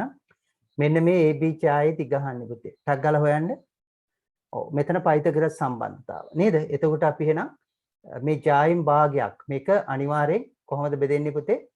ඡේදනය වෙනවා. සමච්ඡේදනය වෙන්නේ. ලම්බකයක් ඇන්දොත් ඔයා දන්නවා කේන්ද්‍රයේ ඉඳලා අඳින ලද ලම්බකය AB සමච්ඡේද කරනවා. ඒ නිසා අපි දැනගන්න ඕනේ මොකද්ද පුතේ? මේ ඡායේ AP සමානයි PB කියන්නේ. AP සමානයි PB. මොකද කේන්ද්‍රයේ ඉඳලා ඡායට ලම්බකයක් ඇඳලා තියෙන්නේ. එහෙනම් ලම්බකය මගින් මේ දෙන්න සමච්ඡේද වෙනවා. AB සමච්ඡේද වෙනවා P ලක්ෂේ. හරි. එහෙනම් අපිට පයිතගොරස් දැම්ම හැකි. මෙන්න මේ එක කෑල්ලක් අපිට හොයාගත්ත හැකි. ඒ කියන්නේ PB වර්ගය ධන 5 වර්ගය සමානයි 13 වර්ගය. ටක් ගාලා හදාගත්ත හැකි. එහෙනම් අපි PB තනි කරගන්නවා. PB වර්ගය සමානයි 13 වර්ගය 169යි. ඒකෙන් අඩු කරනවා 5 වර්ගය වන 25.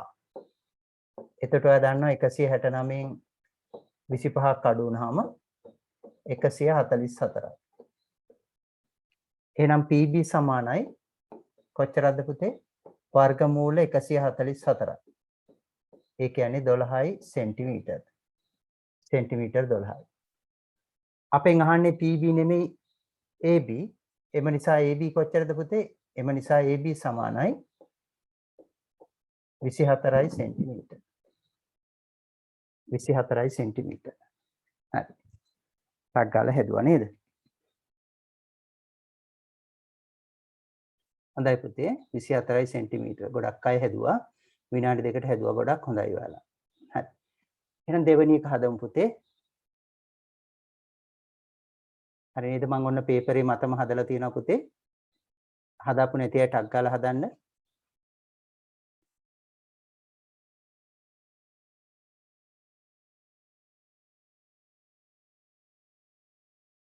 හරි නේද? ඒක බොහොම සරලයි. අපි දැනගෙන ඉන්න ඕන කාරණේ මොකද්ද පුතේ? ඡායයකට කේන්ද්‍රයේ ඉඳලා ලම්බකයක් ඇන්දොත් අනිවාර්යයෙන් මොකද වෙන්නේ? ඡාය සමච්ඡේදනය වෙනවා කියන කාරණේ දැනගෙන ඉන්න ඕන. හරි. කියන්නේ සමාන කොටස් දෙකකට බෙදෙනවා. සමච්ඡේද වෙනවා කියන එක තේරෙන්නේ නැත්නම් සමාන කොටස් දෙකකට බෙදෙනවා. AB කියන ඡාය AP සහ PB ලෙස සමාන කොටස් දෙකකට බෙදෙනවා.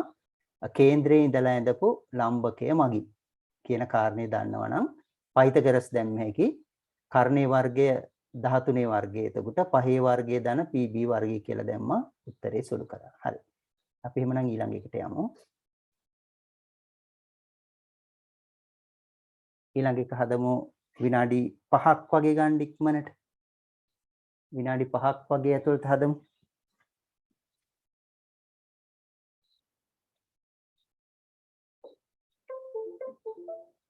මම මෙතනම හදන්නම්.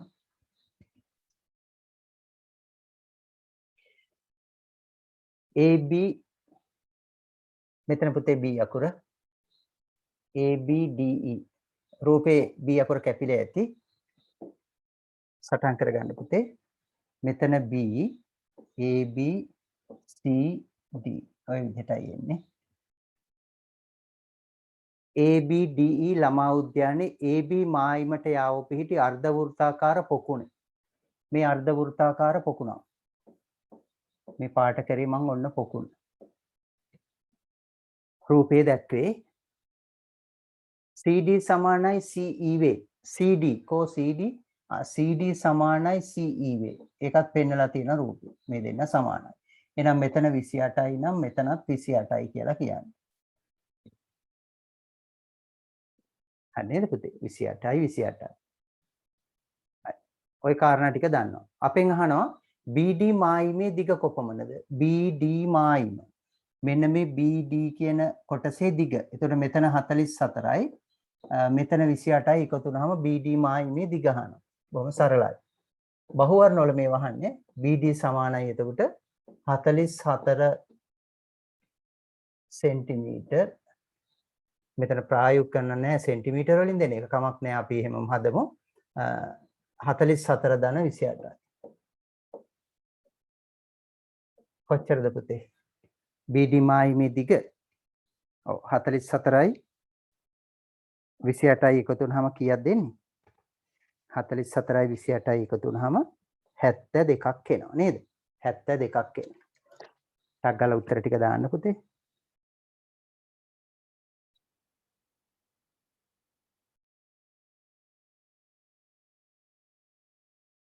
හතලිස් සතර ධන 72 කීයද පුතේ බලන්න වැරදුනාද? sorry 44 ධන 28 ඔක්කොම 72යි නේද? 44 ධන 28 72යි සෙන්ටිමීටර.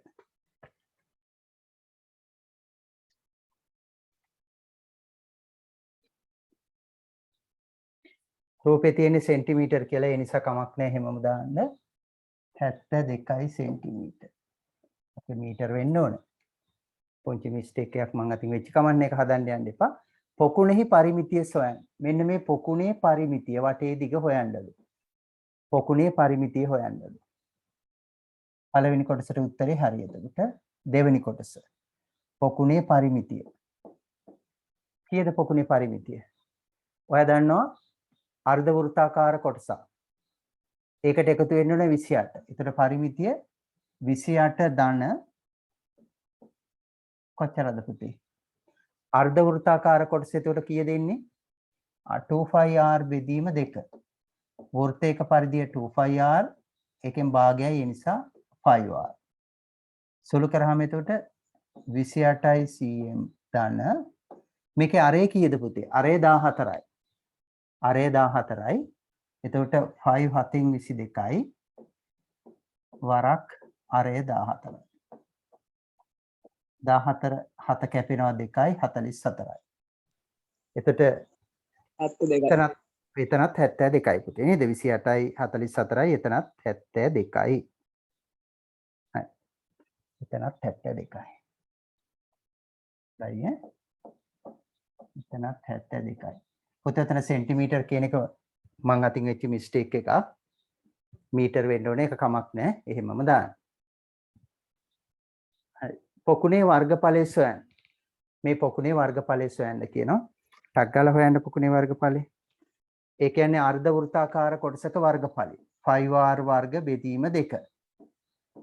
ටක් ගාලා හොයන්න පුතේ. 5 7න් 22යි. r ඔයා දන්නවා 14යි. 14 වර්ග වුණාම 296යි. 14 වරක් 14. හැබැයි මේක දෙකෙන් බෙදෙන්න ඕනේ පුතේ. ඒතර කීයද එන්නේ? ඔව්. එතන 7යි 7ට 7ක් කැපෙනවා 14 වරක් 22. කීයද එන්නේ පුතේ උත්තරේ? 14 වරක් 22. 308යිද? 308ක් ඒ උත්තරේ.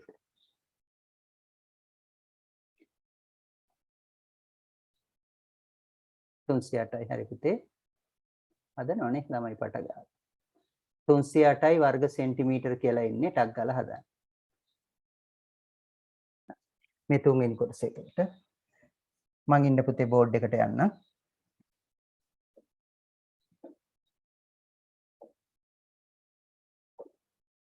පේපර් එකේ ඉඩ මදිනේ මම බෝඩ් එකේ හදන්න. පොකුණේ වර්ගඵලයේ කොටස 3 කොටස. පොකුණේ වර්ගඵලය සමානයි 5r වර්ග බෙදීම 2. මේක සුළු කරමු ටක් ගාලා අපි 7න් 22 වරක් r 14 වැඩි කිරීම 14 බෙදීම 2. එතකොට 1 14ක් කැපෙනවා. මෙතන 308යි වර්ග සෙන්ටිමීටර. හරි. ඊළඟ අවසාන කොටසට යමු පුතේ. අවසාන කොටස මම ස්ක්‍රීන් ෂෙයා කරන්න. පොකුණේ වර්ගඵලයට සමාන වර්ගඵලයෙන් යුක්ත AE පාදයක් වන්නා වූ ඍජුකෝණාශ්‍රාකාර හැඩති රෝසමල් පාත්‍යයක දල සටහනක් මිනුම් සහිතව ඉහත රූපයේ ඇඳ පෙන්වන්න. පොකුණේ වර්ගඵලය අපිට 308යි කියලා ආවා. මෙන්න මේ 308ට සමාන වර්ගඵලයෙන් යුක්ත රෝස පාත්‍යයක් තියෙන්න ඕනේ. ඒක වෙන්න ඕනේ AE පාදය එක්ක තියෙන්න ඕනේ. AE පාදේ බලන්නකෝ. AE පාදේ. මේ තියෙන AE පාදේ මත තමයි රෝස පාත්‍ය හැදෙන්නේ. එතකොට මේකේ පළල දිග තීරණය වෙලා ඉවරයි. එහෙනම් මොකද්ද කරන්න ඕනේ පුතේ? 300ට බෙදන්න ඕනේ 44 නේද? 300ට 44න් බෙදිච්චාම කොච්චරක් දෙන්නේ? බලන්න 300ට බෙදන්න 44. සෙන්ටිමීටර් 7ක්.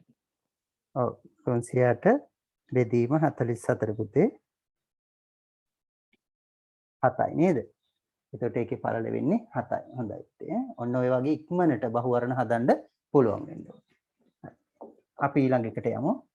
ඒකට හදපු නැති දරුවෝ ඉන්නවනම් මෙන්න මේ විදිහ එකක් ඇඳලා පෙන්නන්න පුතේ. මෙතන AE කොටස ඒක 44යි. එතකොට මේ කොටස 308ක් නිසා පුතේ සෙන්ටිමීටර් වර්ග. නම් මේ කොටස අපි x කියලා ගත්තොත් x සමානයි 300ට බෙදීම 44. මෙතන වර්ග සෙන්ටිමීටර මෙතන සෙන්ටිමීටර කැපිලා ගියාම 7යි 100. ඇඳලා පෙන්නන්නේ.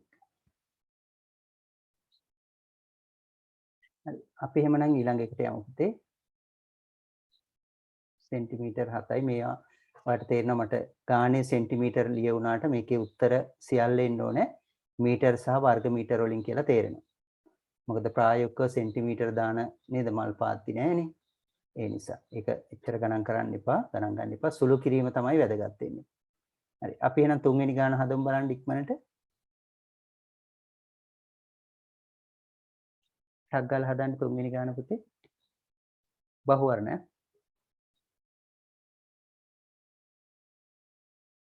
බහුවර්ණයක්.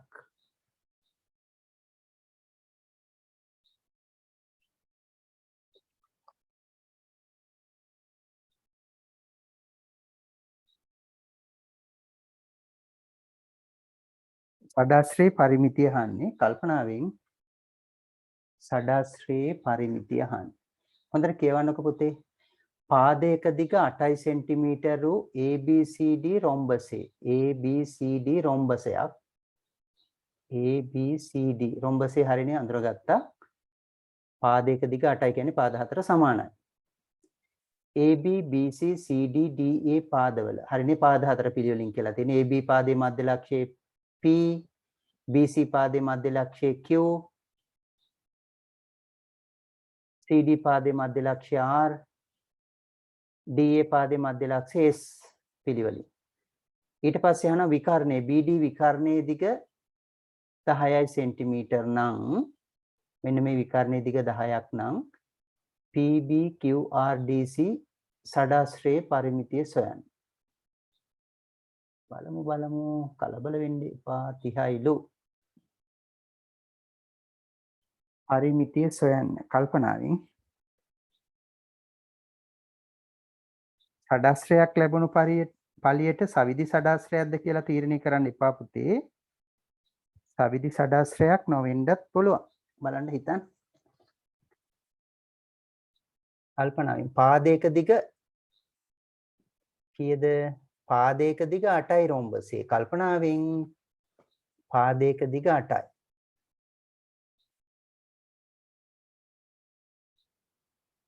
හරිද? හොඳ දරුවෝ වගේ කල්පනාවෙන් පාදයක දිග 8යි. එතකොට මේ රොම්බසේ කොහොමද බෙදිලා තියෙන්නේ කියන්න බලන්න.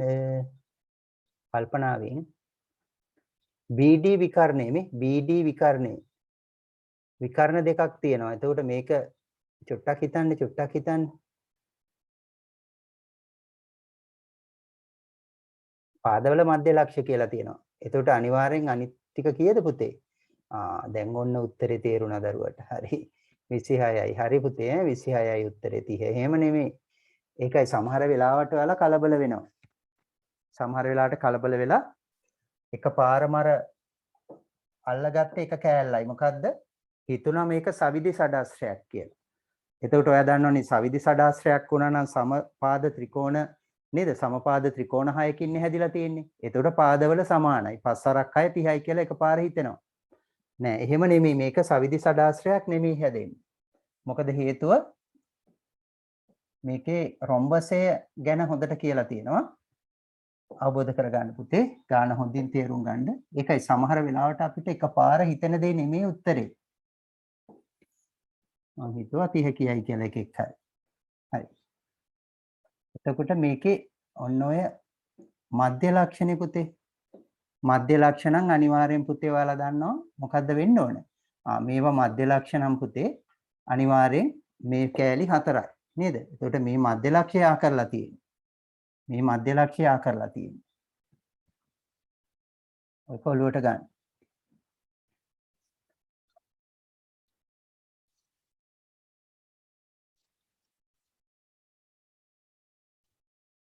රූපේ ගන්නකොට මේ මධ්‍ය ලක්ෂ්‍ය ආ කරලා තියෙන්නේ. එතකොට මෙතන හැංගිච්ච රූපයක් තියෙනවා. මධ්‍ය ලක්ෂ්‍ය ආකාරා නම් පුතේ අනිවාර්යෙන් මොකද්ද වෙන්න ඕනේ? බලන්න හංගපු කෙනා කවුද? මේව 4යි පුතේ. මේකත් 4යි. නේද? ඒ දෙන්නම 4යි. අය කවුද 4? තව කවුද 4? මෙයත් 4යි. මෙයත් 4යි. එහෙනම් ඔය පාද ටික 4යිනේ පුතේ. ඊට පස්සේ අපි දැනගන්න ඕනේ මේ පාද 4 4 අනිවාර්යෙන් එතන 4 වරක් 4 16යි. එතකොට මෙන්න අනිත් පාද දෙක. මෙන්න මෙයා තමයි අමාරුකාරයා වුනේ. එතකොට අපිට කියලා තියෙනවා අනිවාර්යෙන් මේකේ මතක ඇති ඔයාලට මොකද්ද පාදේ A B C D 10යි කියන්නේ කවුද පුතේ? 10යි කියන්නේ BD විකර්ණ. මෙන්න මේ BD විකර්ණය 10යි. මේක 10යි. එතකොට එහෙනම් අනිවාර්යෙන් පුතේ මේ පාද මොකද වෙන්නේ? පාද දෙකක් 5යි නේද? පාද දෙකක් 5ක් වෙන්න ඕනේ අනිවාර්යෙන්.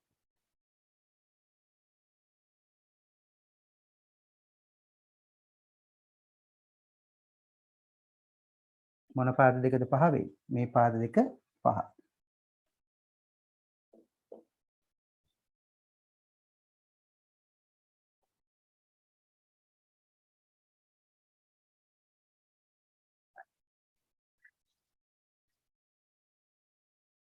එතකොට අපෙන් අහන්නේ මේකේ පරිමිති.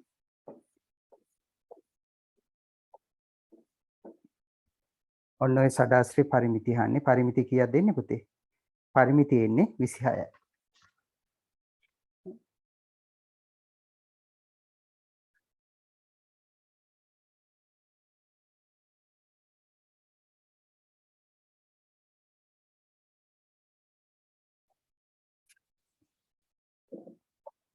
පරිමිතිය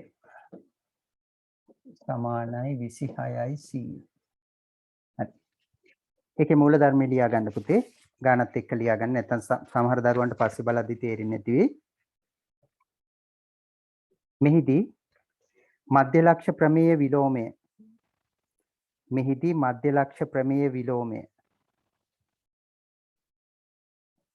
මෙහිදී මධ්‍ය ලක්ෂ්‍ය ප්‍රමේයයේ විලෝමය.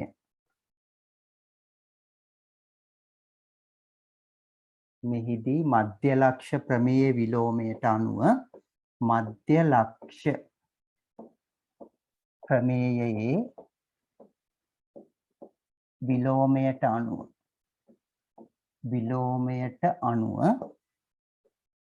මධ්‍ය ලක්ෂ්‍ය ප්‍රමේය විලෝමයට අනුව PS නම් කරන්නකො පුතේ PS මෙන්න මෙතනනේ P මෙතන S හරි PS සමානයි PS සමානයි භාගයයි BD භාගයයි BD වේ.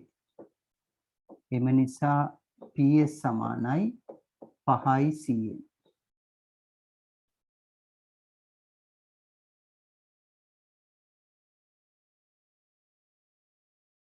අන්නේද පුතේ මධ්‍ය ලක්ෂ්‍ය ප්‍රමේය විලෝමයට අනුව PS සමානයි භාගයයි BD වෙන්න ඕනේ.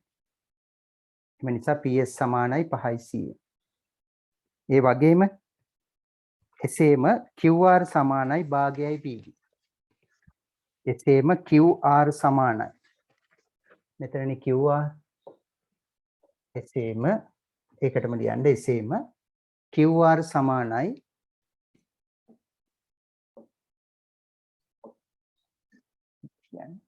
එසේම QR සමානයි භාගයයි BD වේ භාගයයි BD වේ. එම නිසා QR සමානයි 5යි 100. QR සමානයි 5යි 100. හරි. ඒ දෙන්න පහක් ගුණේ ওই විදිහට. ඒක අනිවාර්යෙන් ලියන්න පුතේ. මොකද ওই මධ්‍ය ලක්ෂ්‍ය ප්‍රමේයම ඕනේ වෙයි කියලා අපේ දරුවන්ට මතකවත් නෑ දැන්. මධ්‍ය ලක්ෂ්‍ය ප්‍රමේය විලෝමය.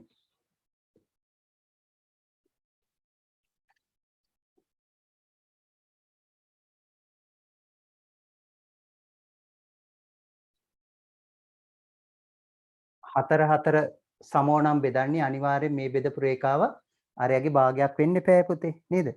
හරි මැදින් ගිහිල්ලා තියෙන්නේ. ඒ කියන්නේ රොම්බසේ පාද වල මධ්‍ය ලක්ෂ්‍ය හරහා ගිහිල්ලා තියෙන්නේ. ඒ කියන්නේ 8ක් වෙච්ච පාදේ හරි මැදින් බෙදිලා තියෙන්නේ. එහෙනම් අනිවාර්යෙන් මේ පාදය මේ ත්‍රිකෝණය ගත්තොත් නේද? මේ ත්‍රිකෝණේ මේ පාදේ වෙච්ච BD ගෙන් අඩක් වෙන්න ඕන. මධ්‍ය ලක්ෂ්‍ය ප්‍රමේය විලෝමය මතක් කරගන්න පුතේ. දැන් අපි ඉගෙන ගත්ත දෙයක් මේ දැම්ම ඔන්න යෙදුණා. එහෙනම් පුතේ 4 5 6 ගණන් ටික 8යි 20යි වෙලා 25යි 4 5 6 ගණන් ටික හදන්න පුතේ 4 5 6 තුනක් නේ හැදුවේ 4 5 6ට අරින්න පිටු දෙකක් ඇරියා නම් ඇති. පිටු දෙකක් අරින්නකො. ඔය පොතේම හදන්න ඕනේ. මම එතකොට හවස් වෙද්දි නෙමෙයි දැන් පන්ති ඉවරලා පැයක් වගේ ඇතුළත උත්තර ටික දාන්න. හදලා තියන්න. පැයක් ඇතුළත ඊට පස්සේ මැසේජ් කරන්න එපා කෝස කියලා පන්ති ඉවරෙච්ච ගමන්. හරි. පැයක් ඇතුළත මම හදපු උත්තර ටික ඔයාලට මැසේජ් කරනම් පිටු දෙකක් අරින්න හොඳටම ඇති ඒක. නැත්නම් ඔයාලා වැඩ කරන්නේ නැහැ පුතේ. මොනවා හරි වෙන්න පුංචි දෙයක් ලියාගෙන නිකන් ඉන්න. එහෙම හරියන්නේ නැහැ. පොතේ තියෙන්න ඕනේ අභ්‍යාස. හරි. 5 6 ගණන් දෙක තුට ලියන්න අවශ්‍ය නැහැ පුතේ. ලියන්න අවශ්‍ය නැහැ මේ තියෙන්නේ 5 ගාන. රූපයක් එක්ක තියෙන 4 ගාන ඕන්න. ඒකෙත් මල් පාති ගානක්. මේ පස්වෙනි එක. මේක නම් චුට්ටක් වෙලා යයි සුළු කරන්න. කේන්ද්‍රික ඛණ්ඩ ටිකක් තියෙන්නේ. කේන්ද්‍රික ඛණ්ඩ දෙකකින් යට වෙන වර්ගඵලය. කේන්ද්‍රික ඛණ්ඩවල වර්ගඵලය හොයන හැටි ඔයාලා ඉගෙන ගත්තා. ඊට පස්සේ පුතේ අවසාන ගාන තියෙන්නේ කේන්ද්‍රික ඛණ්ඩ කැලි ටිකක් එකතු වෙලා හැදෙන නිර්මාණයක් තියෙන්නේ. ඒ නිර්මාණයෙත් වර්ගඵල සහ පරිමිතිය කොටස් තමයි තියෙන්නේ. අද ඉගෙන ගත්ත කොටස් ටික. එහෙනම් ප්‍රැක්ටිස් වෙන්න ඔය ගණන් තුනත් ඔතන හදන්න පිටු දෙකක් හොඳටම ඇති. හරි. අපි එහෙමනම් අලුත් පාඩමට යමු පුතේ. මොකක්ද අලුත් පාඩම? ඔව්. ටැග් ගහි ඉන්නත් බෑනේ නේද? ඔන්ලයින් කියලා. ඒ නිසා අපි වැඩිපුර තියරිත් කතා කරන්න ඕනේ. ඔව්. අපි එහෙමනම් පුතේ මාතෘකාව ලියා ගමු. ඝන වස්තු වල වර්ගඵලය හොයන හැටි.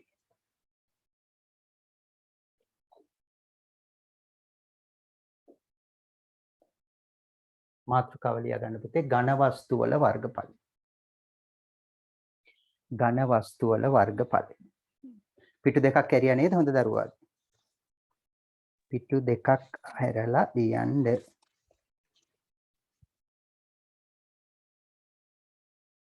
ඝන වස්තු වල පෘෂ්ඨ වර්ගඵල නැත්නම් ඝන වස්තු වල වර්ගඵල. මොනවද පුතේ ඝන වස්තු කියන්නේ? ඝන වස්තු. ඔව්. දැන් තල වස්තු කිව්වේ දිව්මාන තල. ඝන වස්තු කියන්නේ ත්‍රිමාණ අවකාශයේ නිශ්චිත ඉඩක් ගන්න කට්ටිය. දිගක් පළලක් උසක් සහිත. අවකාශයට අපි කියන්නේ ත්‍රිමාණ අවකාශයක් කියලා. මෙන්න මේ ත්‍රිමාණ අවකාශයේ නිශ්චිත ඉඩ ප්‍රමාණයක් ගන්න ඝන වස්තු පිටතට නිරාවරණය වෙලා තියෙනවා පුතේ. මේ පිටතට නිරාවරණය වෙලා තියෙන පෘෂ්ඨයේ වර්ගඵලය අපට සෙවීමට අවශ්‍ය වෙනවා. එතකොට අන්නේ තලයන් වල වර්ගඵලය අපි කියනවා පුතේ ඒ ඝන වස්තුවේ පෘෂ්ඨ වර්ගඵලය කියලා. මේ වගේ නිශ්චිත හැඩයක් තියෙන ඝන වස්තු වල වර්ගඵලය සෙවීමට සූත්‍ර ගොඩනගලා තියෙනවා. ඔයාලා දන්නවා කේතුවේ වක්‍ර පෘෂ්ඨයේ වර්ගඵලය, පතුලේ වර්ගඵලය, සිලින්ඩරයක වර්ගඵලය.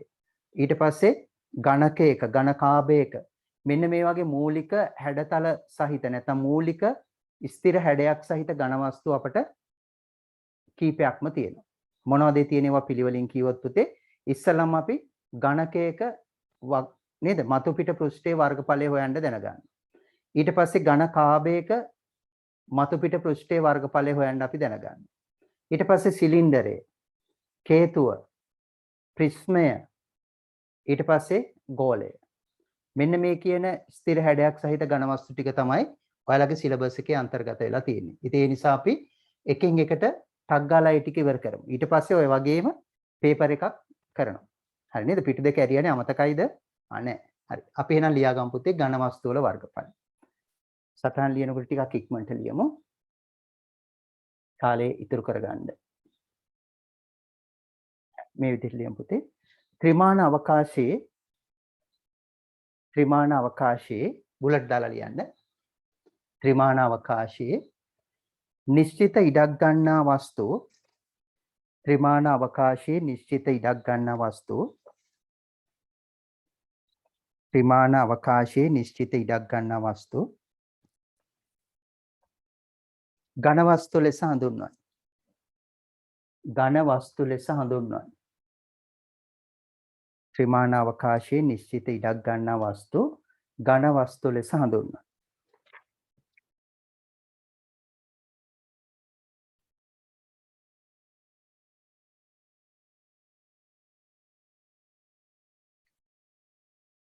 ඒකටම ලියන්න පුතේ ධාතු කැට කමදාලා ලියමු ඝන වස්තු වලට උදාහරණ ටික. ධාතු කැට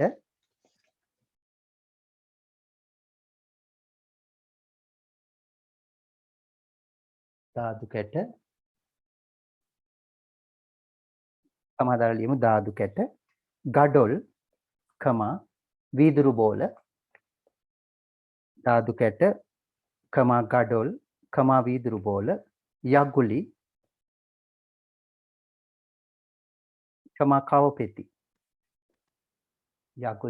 කවපෙති වැනි සංයුත කුහරයක් නොමැති වස්තු වැනි සංවෘත කුහරයක්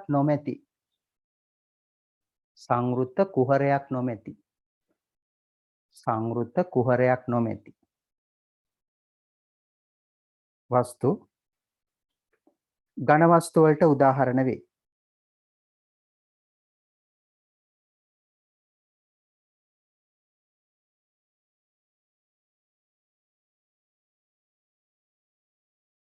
ඒකටමයි එවැනි ඝන වස්තුවකට. ඒතර ඝන වස්තු වලට කුහර තියෙන්න බෑ. එවැනි ඝන වස්තුවකට එක් පෘෂ්ඨයක් ඇත. මේ වගේ ඝන වස්තුවකට එක පෘෂ්ඨයක් තියෙනවා. ඒ පෘෂ්ඨය තල පෘෂ්ඨයක් වෙන්න පුළුවන්. ඒ වගේම වක්‍ර පෘෂ්ඨයක් වෙන්න පුළුවන්. එවැනි ඝන වස්තු වලට එක් පෘෂ්ඨයක් ඇත.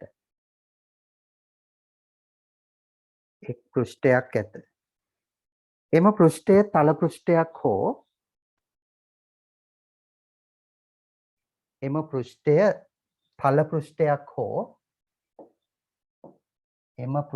තල පෘෂ්ඨයක් හෝ තල පෘෂ්ඨයක් හෝ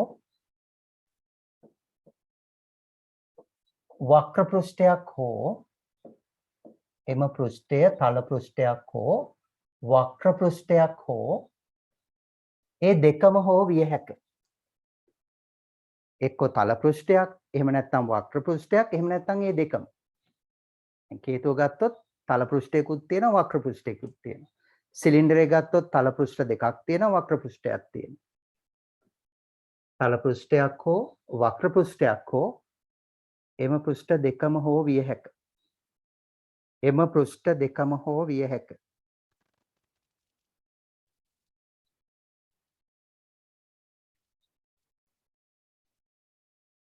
ඊළඟ බුලට් එක දාගන්න පුතේ. ඒ බුලට් එක ටිකක් ලොකු වුණානේ. වාක්‍ය තුනක් ලියුවා. ඝන වස්තුවක පවතින එවැනි පෘෂ්ඨයක් අපි කියනවා ලස්සන නම.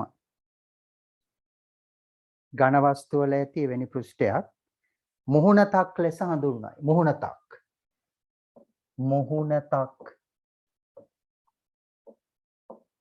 ඝන වස්තුව වල ඇති එවැනි පෘෂ්ඨයක් මුහුණතක් ලෙස හඳුන්වයි.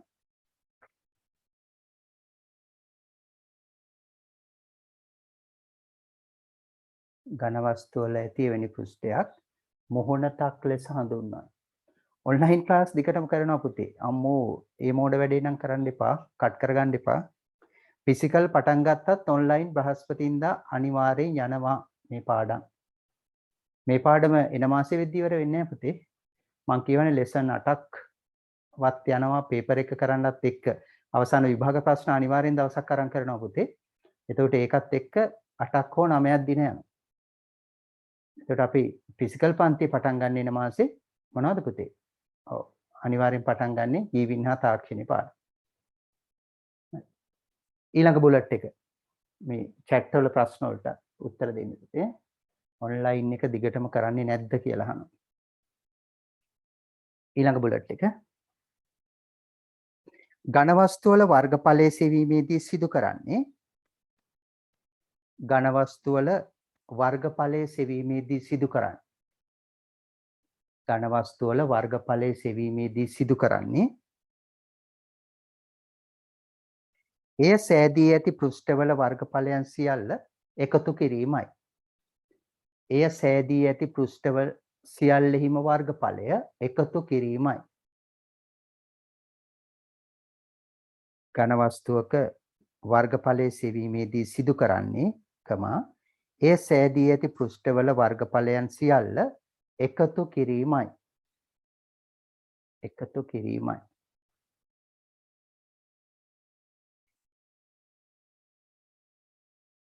එකතු කිරීමයි. හරි. මං හිතුවා ඒ ප්‍රශ්නේ හයි කියලා. සිප්පින් ෆිසිකල් කරන පන්තිය ඔන්ලයින් කරන්නේ නැද්ද? උන් අහන අතුරු ප්‍රශ්න නේද? බේරෙන්න බෑ. දැනට එතකොට යනවා පාඩම් 3ක්. බ්‍රහස්පතින්දා උදේ අලුතෙන් ආව දරුවන්ට මිනුම් උපකරණ. මං කිව්වා ඒක එන මාසේ පුරත් යනවා. හිමිහිට කරන්න ඕන. ඊළඟ බ්‍රහස්පතින්දා සුපුරුදු ඔන්ලයින් පන්තිය මිනිතය. ඒක ඔයාලා විභාගෙට ලියන කල්ම යනවා. ඒ කියන්නේ 20යි 23 ඔයාලා ලියන කල්ම. මොකද 20යි 23 වෙනකොටත් මේ වසංගත තත්ත්වය ලෝකේ තියෙනවා. කොච්චර පාලනය කරලා ඉන්නත් කරත් තියෙනවා. ඒ නිසා ඔන්ලයින් පන්තිය කිසිම හේතුවකට බ්‍රහස්පතින්දා නතර කරන්නේ නැත. මම මරුණොත් ඉතින් කරන්න දෙයක් නැහැ කොරෝනා හැදිලා. හරි. එහෙම වුණොත් කවුරු හරි ගුරුවරයෙක් අන්තිම කැමැති පත්‍රය ලියලා දෙනවා මෙන්න මෙයා ගාවට යන්න කියලා. හරි. ඊළඟට අහන දේ තමයි ෆිසිකල් පන්තිය යන පාඩම ඔන්ලයින් යන්නේ නැද්ද? එහෙම කරන්න බෑනේ පුතේ නේද? ඔව් ෆිසිකල් පන්තිය දැනට අපි මුල පාඩම් මම කවදාකවත් සිලබස් එක පැන පැන උගන්වන්නේ නැහැ අතරමැද්දේ. පළවෙනි වාරයට තියෙන ඒවා පළවෙනි වාරේ උගන්වන්නේ පුතේ. ඒ නිසා හොඳ දරුවෝ වගේ ෆිසිකල් පන්තියේදී අපි පාඩම් මේ බයෝ පාර්ට් එක ජීව විද්‍යා කොටස ජීවින් හා තාක්ෂණික කොටස පටන් ගන්නවා. එතකොට ඒක තමයි දැවැන්තම ඒකකේ කොහොමදත් ෆිසිකල් පන්තියත් මාස 2කට වඩා වැඩි කාලයක් යනවා ওই පාඩමට. ඒ අතරේ මේ පාඩම ඉවර වෙනවනේ. මේ පාඩම ඉවර වුණාම මොකද වෙන්නේ පුතේ? මේකේ පස්වෙනි පාඩම බලේ පාඩම ඔන්ලයින් යනවා. දැන් එතකොට ඔන්ලයින් අර පාඩම හතරවෙනි පාඩම අරගෙනද යන්නේ? නෑ. බලේ පාඩමත් අවසන් වුණාට පස්සේ හතරවෙනි පාඩම ඔන්ලයින් විතරක් එන දරුවෝ හිටියෝ. විවිධ පළාත්වල ඈත අය ඇති මේ කුරුණෑගල පන්ති එන්න බැරි අයට. ඒ නිසා අනිවාර්යෙන් ඒගොල්ලොන්ට පාඩම කරන්න ඕනේ. එතන මේකේ පස්වෙනි පාඩමත් ඉවර වෙනකොට තමයි ෆිසිකල් පන්තියේ හතරවෙනි පාඩම ඉවර වෙන්නේ. මම හොඳටම දන්නවා මිනිතය පාඩමත් කරලා ත්‍රිකෝණමිතියත් කරලා පස්වෙනි පාඩම බලය පාඩම යනකොට තමයි ෆිසිකල් පන්ති අනිවාර්යෙන් ජීවින් හා තාක්ෂණය පාඩම අවසන් වෙන්නේ. ඒ කියන්නේ දෙසැම්බර් වලුත් පස්සේ එන අවුරුද්දේ ජනවාරි 22 ජනවාරි වගේ වෙද්දි තමයි ෆිසිකල් පන්තිය අනිවාර්යෙන් බයෝ පාඩම අවසන් වෙන්නේ.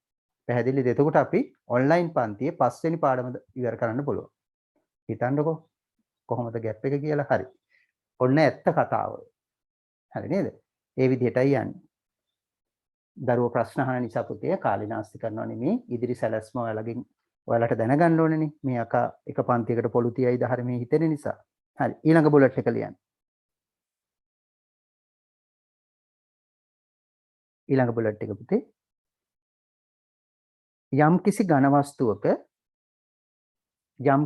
වස්තුවක ඔන්න ඔයාලගේ ටිකක් පරස්පර වෙන තැනක් යම් කිසි ඝන වස්තුවක අන්ත දෙකෙහි ඇති මුහුණත් එකිනෙකට සමාන්තර නම් යම් කිසි ඝන වස්තුවක අන්ත දෙකෙහි ඇති මුහුණත් එකිනෙකට සමාන්තර නම් අන්ත දෙකෙහි ඇති මුහුණත් එකිනෙකට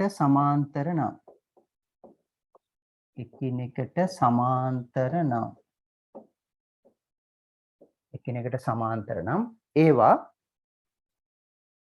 ඒවා පොදුවේ ප්‍රිස්ම ලෙස හඳුන්වයි. අන්න දැන් ආందోලනාත්මකයි. ඒවා පොදුවේ ප්‍රිස්ම ලෙස හඳුන්වයි. මේ පුතේ මෙසරේෂන් වල තියෙන වචනයක්. පුතේ ඇත්තටම දැන් ඕ ලෙවල් වල ඔයාලා ඝනකය, ඝනකාභය, සිලින්ඩරය, කේතුව, ගෝලය ඔය විදිහට එක එක නම් දුන්නට නේද? ප්‍රිස්මය කියලාවත් නමක් දුන්නානේ. ප්‍රිස්මය, චතුස්තලය මේ ඔක්කොම නම් දුන්නට සාමාන්‍යයෙන් ගණිතයේදී පුතේ මේ මෙසරේෂන් වලදී යම්කිසි ඝන වස්තුවක බිමට තියලා තියෙන පැත්තයි උඩ පැත්තයි. ඒ කියන්නේ මුහුණත් දෙක සමාන්තරයි නම් ඒ සමාන්තර වෙච්ච ඝන වස්තු ඔක්කොටම අපි පොදුවේ කියන්නේ පුතේ ප්‍රිස්ම් කියලා. ප්‍රිස්ම ලෙස හඳුන්වනවා. ඉංග්‍රීසියෙන් නම් ප්‍රිස්ම් නේද? PRISM. ප්‍රිස්ම්. ප්‍රිස්ම් ලෙස හඳුන්වනවා. නැත්නම් ප්‍රිස්ම ලෙස හඳුන්වනවා. ඒක අපි දැන සිටිය යුතු කාරණයක්. හරි. දැන් ඔන්න ප්‍රිස්මයත් එක්ක පටලවා ගන්න එපා. අපි සාමාන්‍යයෙන් ප්‍රිස්මය කියන්නේ ඔයා දන්නවා නේද? ත්‍රිකෝණාකාර මේ වගේ මුහුණක් දෙකක් සහිත කොටසකට නේ පුතේ. මේ පැත්තකට දාලා එමු.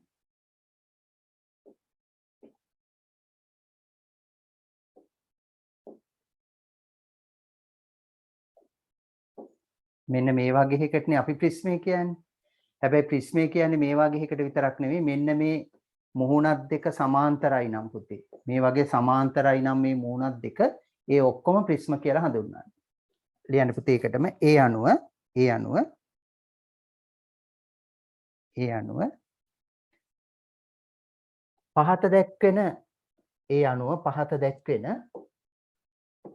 ඒ අණුව පහත දැක්වෙන ඝන වස්තු සියල්ලම ප්‍රිස්ම වේ. ඒ අණුව පහත දැක්වෙන ඝන වස්තු සියල්ලම ප්‍රිස්ම වේ. අපි චුට්ටක් ඇඳගමු. ඒ අණුව පහත දැක්වෙන ඝන වස්තු සියල්ලම ප්‍රිස්ම වේ.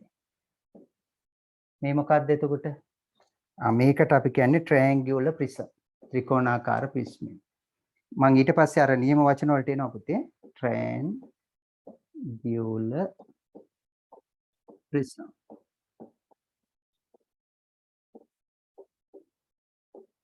තුනක් විතර ඇඳ ගන්න ට්‍රයැන්ගියුලර් ප්‍රිසම්.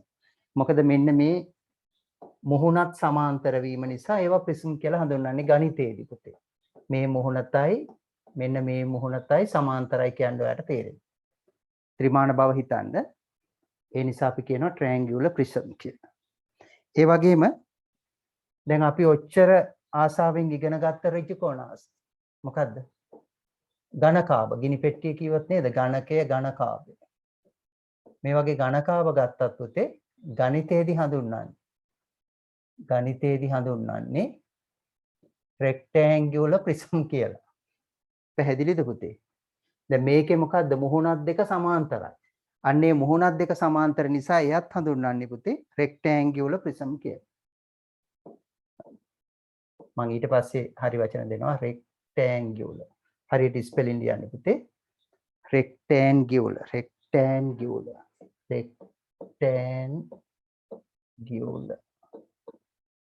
prism. ඒකත් ප්‍රිස්ම. ඒකෙත් ඔයා දන්නවා මුහුණත් සමාන්තරයි. තව එකක් පෙන්වන්න. කියුබ් එක ගත්තොත්. කියුබ් එක නැත්තම් ඝනකය. නේද? මේ වගේ ඝනකයක් ගත්තා. කියුබ්. මේකත් පුතේ ප්‍රිස්ම් එකක් විදිහට තමයි ගණිතයේදී සලකන්නේ. පොදු වචනේ මං කිව්වේ ප්‍රිස්ම ලෙස හඳුන්වනවා කියන්නේ මොකක්ද කියලා. ඇහුවොත් බහුවර්ණයක් ප්‍රිස්ම ලෙස හඳුන්වන්නේ පුතේ එතකොට මුහුණක් දෙක සමාන්තර ඝන වස්තු සියල්ලම ප්‍රිස්ම ලෙස හඳුන්වනවා. හරි. අවසානට ලියමු. විෂය නිර්දේශයේ අවසාන බුලට් එක පුතේ. විෂය නිර්දේශයේ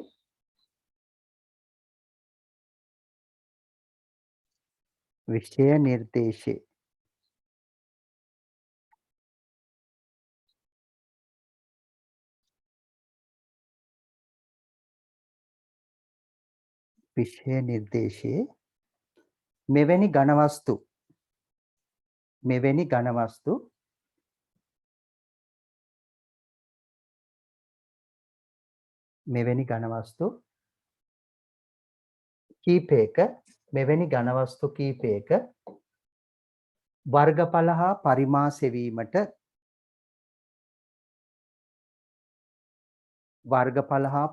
සෙවීමට විෂය නිර්දේශයේ මෙවැනි ඝන වස්තු කීපයක වර්ගඵලය හා පරිමාව සෙවීමට සමීකරණ ගොඩනගා ඇත. අපි ඝන වස්තු ටික ලියාගමු පුතේ අපිට තියෙන සියලුම ප්‍රිස්ම නේ කියන්නේ පංචාශ්‍රාකාර පතුලක් තියෙන, ෂඩාශ්‍රාකාර පතුල් තියෙන. එතකොට අපිට අනන්තවත් ස්ථිර හැඩයක් තියෙන ඝන වස්තු නිර්මාණය කර හැකි. එහෙම තියෙනවා. හැබැයි තිබුණට අපිට තියෙන්නේ පුතේ ප්‍රධාන ඝන වස්තු 7ක් ගැන විතරයි. මොනවද ඒ තියෙන්නේ පුතේ? ඝනකය,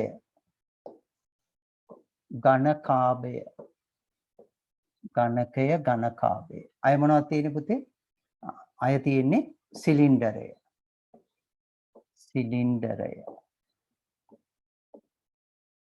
අය තියෙනවා අපිට ත්‍රිකෝණාකාර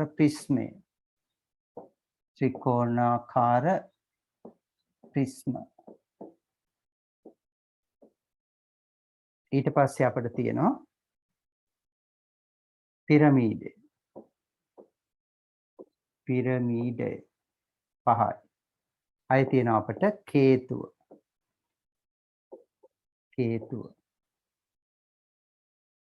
අවසානට තියෙනවා ගෝලය.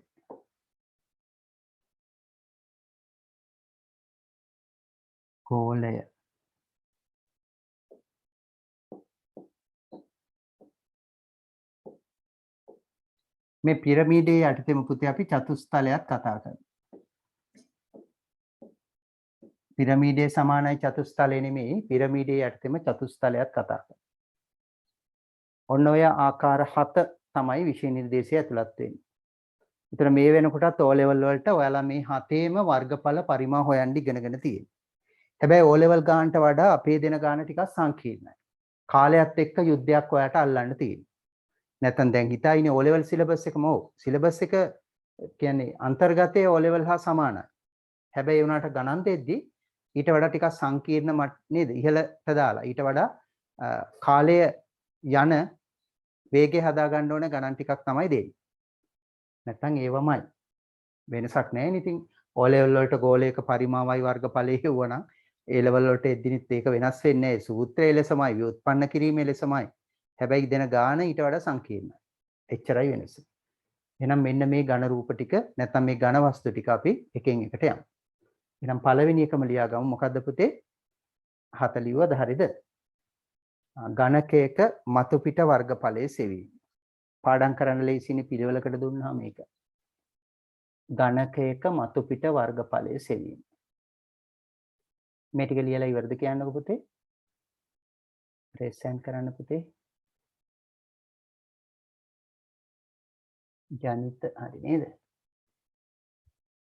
ඝනකයක මතු පිට වර්ගඵලයේ සෙවීම.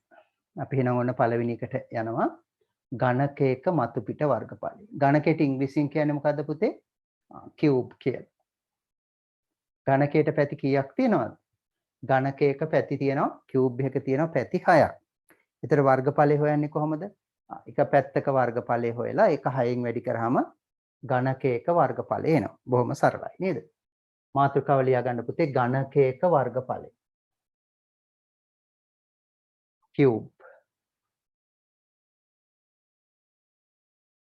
ඒ අර්ථේ පුංචි ඝනකයක් ඇඳ ගන්න පුතේ. පුංචි ඝනකයක් ඇඳ ගන්න. ඝනකයක වර්ගඵල. ඝනකයට කියන්නේ කියුබ් කියලා. කියුබ්. ඉංග්‍රීසි වචනේත් මෙතන තියෙනවා. කියුබ්. මේ පැත්තක දිග. එහෙනම් වර්ගඵලය හොයන්නේ කොහොමද පුතේ? රූපය ඇඳලා ලියන්න වර්ගඵලය. කාගේ වර්ගඵලයේද? මතු පිට. පැත්තක ලියන්න මතු පිට වර්ගඵලය කැපිටල් A සමානයි පැත්තක වර්ගඵලය ඔයා දන්නවා පුතේ A වර්ග. ඒ වගේ ඒවා 6ක්. එහෙනම් සූත්‍රයක් විදිහට ලියනවා A සමානයි 6යි සිම්පල් A වර්ග. ඔය ටික කොටු කරගන්න. මේ එතකොට පැත්තක දිග. සිම්පල් A කියන්නේ පැත්තක දිග. මේ රූපය ඕනේ පුංචිවට කියුබ් එකක් ඇඳගෙන ඝනකයක වර්ගඵලය කියුබ් කියලා ලියලා මතු පිට වර්ගඵලයේ සමානයි 6යි A වර්ග. කොටු කරගන්න A සමානයි 6යි A වර්ග.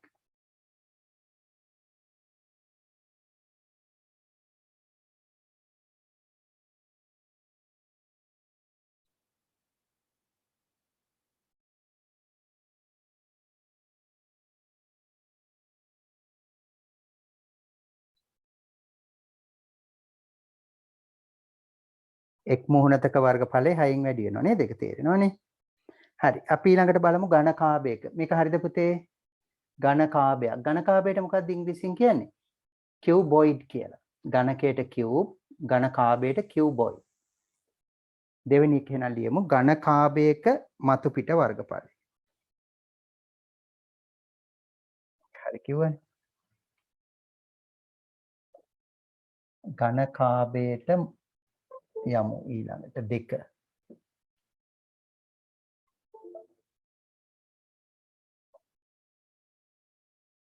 ඝනකාභයක වර්ගඵලය. මම ඒක අඳින්නම් පුතේ වෙනම ස්ලයිඩ් එකේ අඳින්න නැතුව අඳින්නම්. සමහර දරුවෝ ස්ලයිඩ් එකේ අඳිනවට කැමති නෑ. 2 ඝනකාභයක. ඝනකාභයක මතු පිට වර්ගඵලය.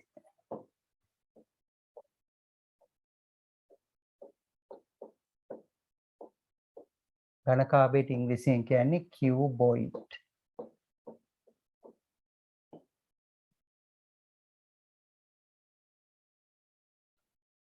ලක්ෂණ ටික ලියමු පුතේ. මේ විදිහට ඇඳ ගන්න පැත්තක. ඝනකාභයක් ඇඳ ගන්න හොඳ දුවල පුතාලා වගේ. පැති 6ක් තියෙනවා නැත්නම් මුහුණත් 6ක් තියෙනවා. අපි ඒවට කියන්නේ දිග පළල උස කියලා. අකුරු ටික දාගන්න පුතේ. මේ දිග පැත්තට L කියලා දාගන්න. පළල පැත්ත W කියලා දාගන්න. උස H කියලා දාගන්න. උස H කියලා දාගන්න. L කියලා ගත්තේ length කියන්නේ දිග, W ගත්තේ width පළල කියන්නේ, simple H ගත්තේ height උස කියන්නේ. දිග පළල උස පෙන්වන්න cuboid එකක.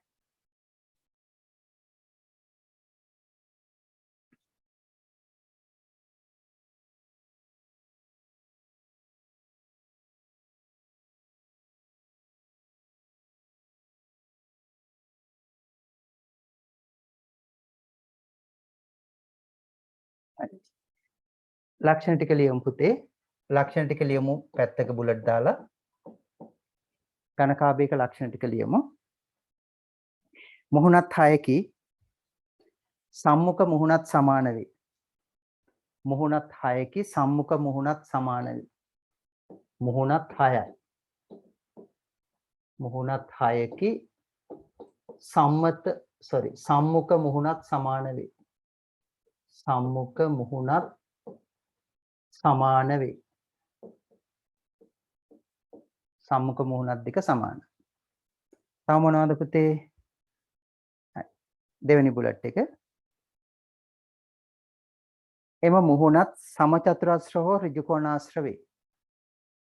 එම මුහුණත් ඒ කියන්නේ සම්මුඛ මුහුණත්. එම මුහුණත් සමචතුරස්‍ර හෝ එම මුහුණත් සමචතුරස්‍ර හෝ ඍජු කෝණාශ්‍ර වේ.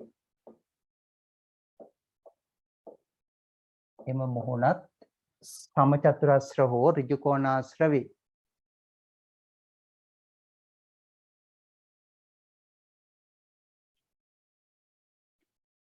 එම මුහුණත් සමචතුරස්‍ර හෝ ඍජු කෝණාශ්‍ර වේ. අවසාන බුලට් එක පුතේ. ඝනකාභයක පෘෂ්ඨ වර්ගඵලය ඝනකාභයක පෘෂ්ඨ වර්ගඵලය මුහුණත් 6හි ඝනකාභයක පෘෂ්ඨ වර්ගඵලය මුහුණත් 6හි වර්ගඵල එකතුවෙන් ලැබේ. ඝනකාභයක පෘෂ්ඨ වර්ගඵලය මුහුණත් 6හි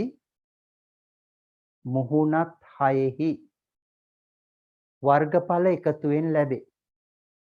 මුහුණත් 6හි වර්ගඵල එකතුවෙන් ලැබේ.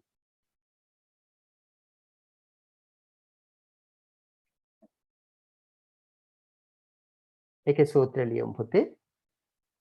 ඒක ලියලා නතර කරන්න. මුහුණත් 6හි වර්ගඵල එකතුවෙන් ලැබේ. හරි. මේකේ සූත්‍රය ලියලා නතර කරමු. දැන් ගණන් හදන්නත් තියෙනවනේ නේද අර ටික. වර්ගඵල එකතුව ලියන්න පුතේ කොහොමද එහෙනම්? ඝනකාභයක වර්ගඵලයේ ඒ සමානයි. බලන්න පැති දෙක තියෙනවනේ. දෙකයි මොන පැතිද ඉස්සෙල්ලාම? දිගයි පළලයි ගමු අපි. LW. LW පැති දෙකයි. ධන තව මොනවද තියෙන්නේ? පළල සහ උස පැති දෙකයි. පළල සහ උස දෙකයි. පළල W උස H. WH පැති දෙකයි. ධන තව මොනවද තියෙන්නේ? තවත් තියෙනවා පැති දෙකක්. මොනවද පුතේ? දිග සහ උස පැති LH පැති. LH පැති දෙකයි. LH පැති දෙකයි.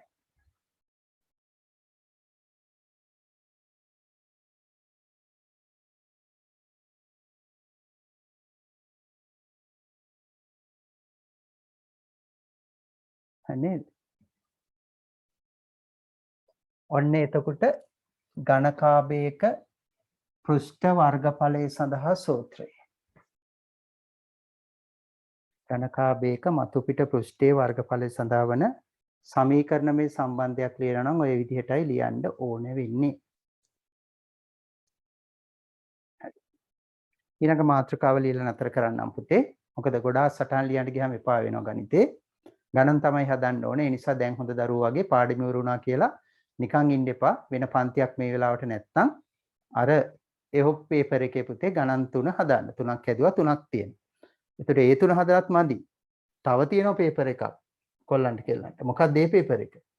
මතක ඇති මෙහෙමත් එකක් දුන්නා. පෙරහුරු ප්‍රශ්න පත්‍රය 1 කීයක් තියෙනවද බහුවර්ණ?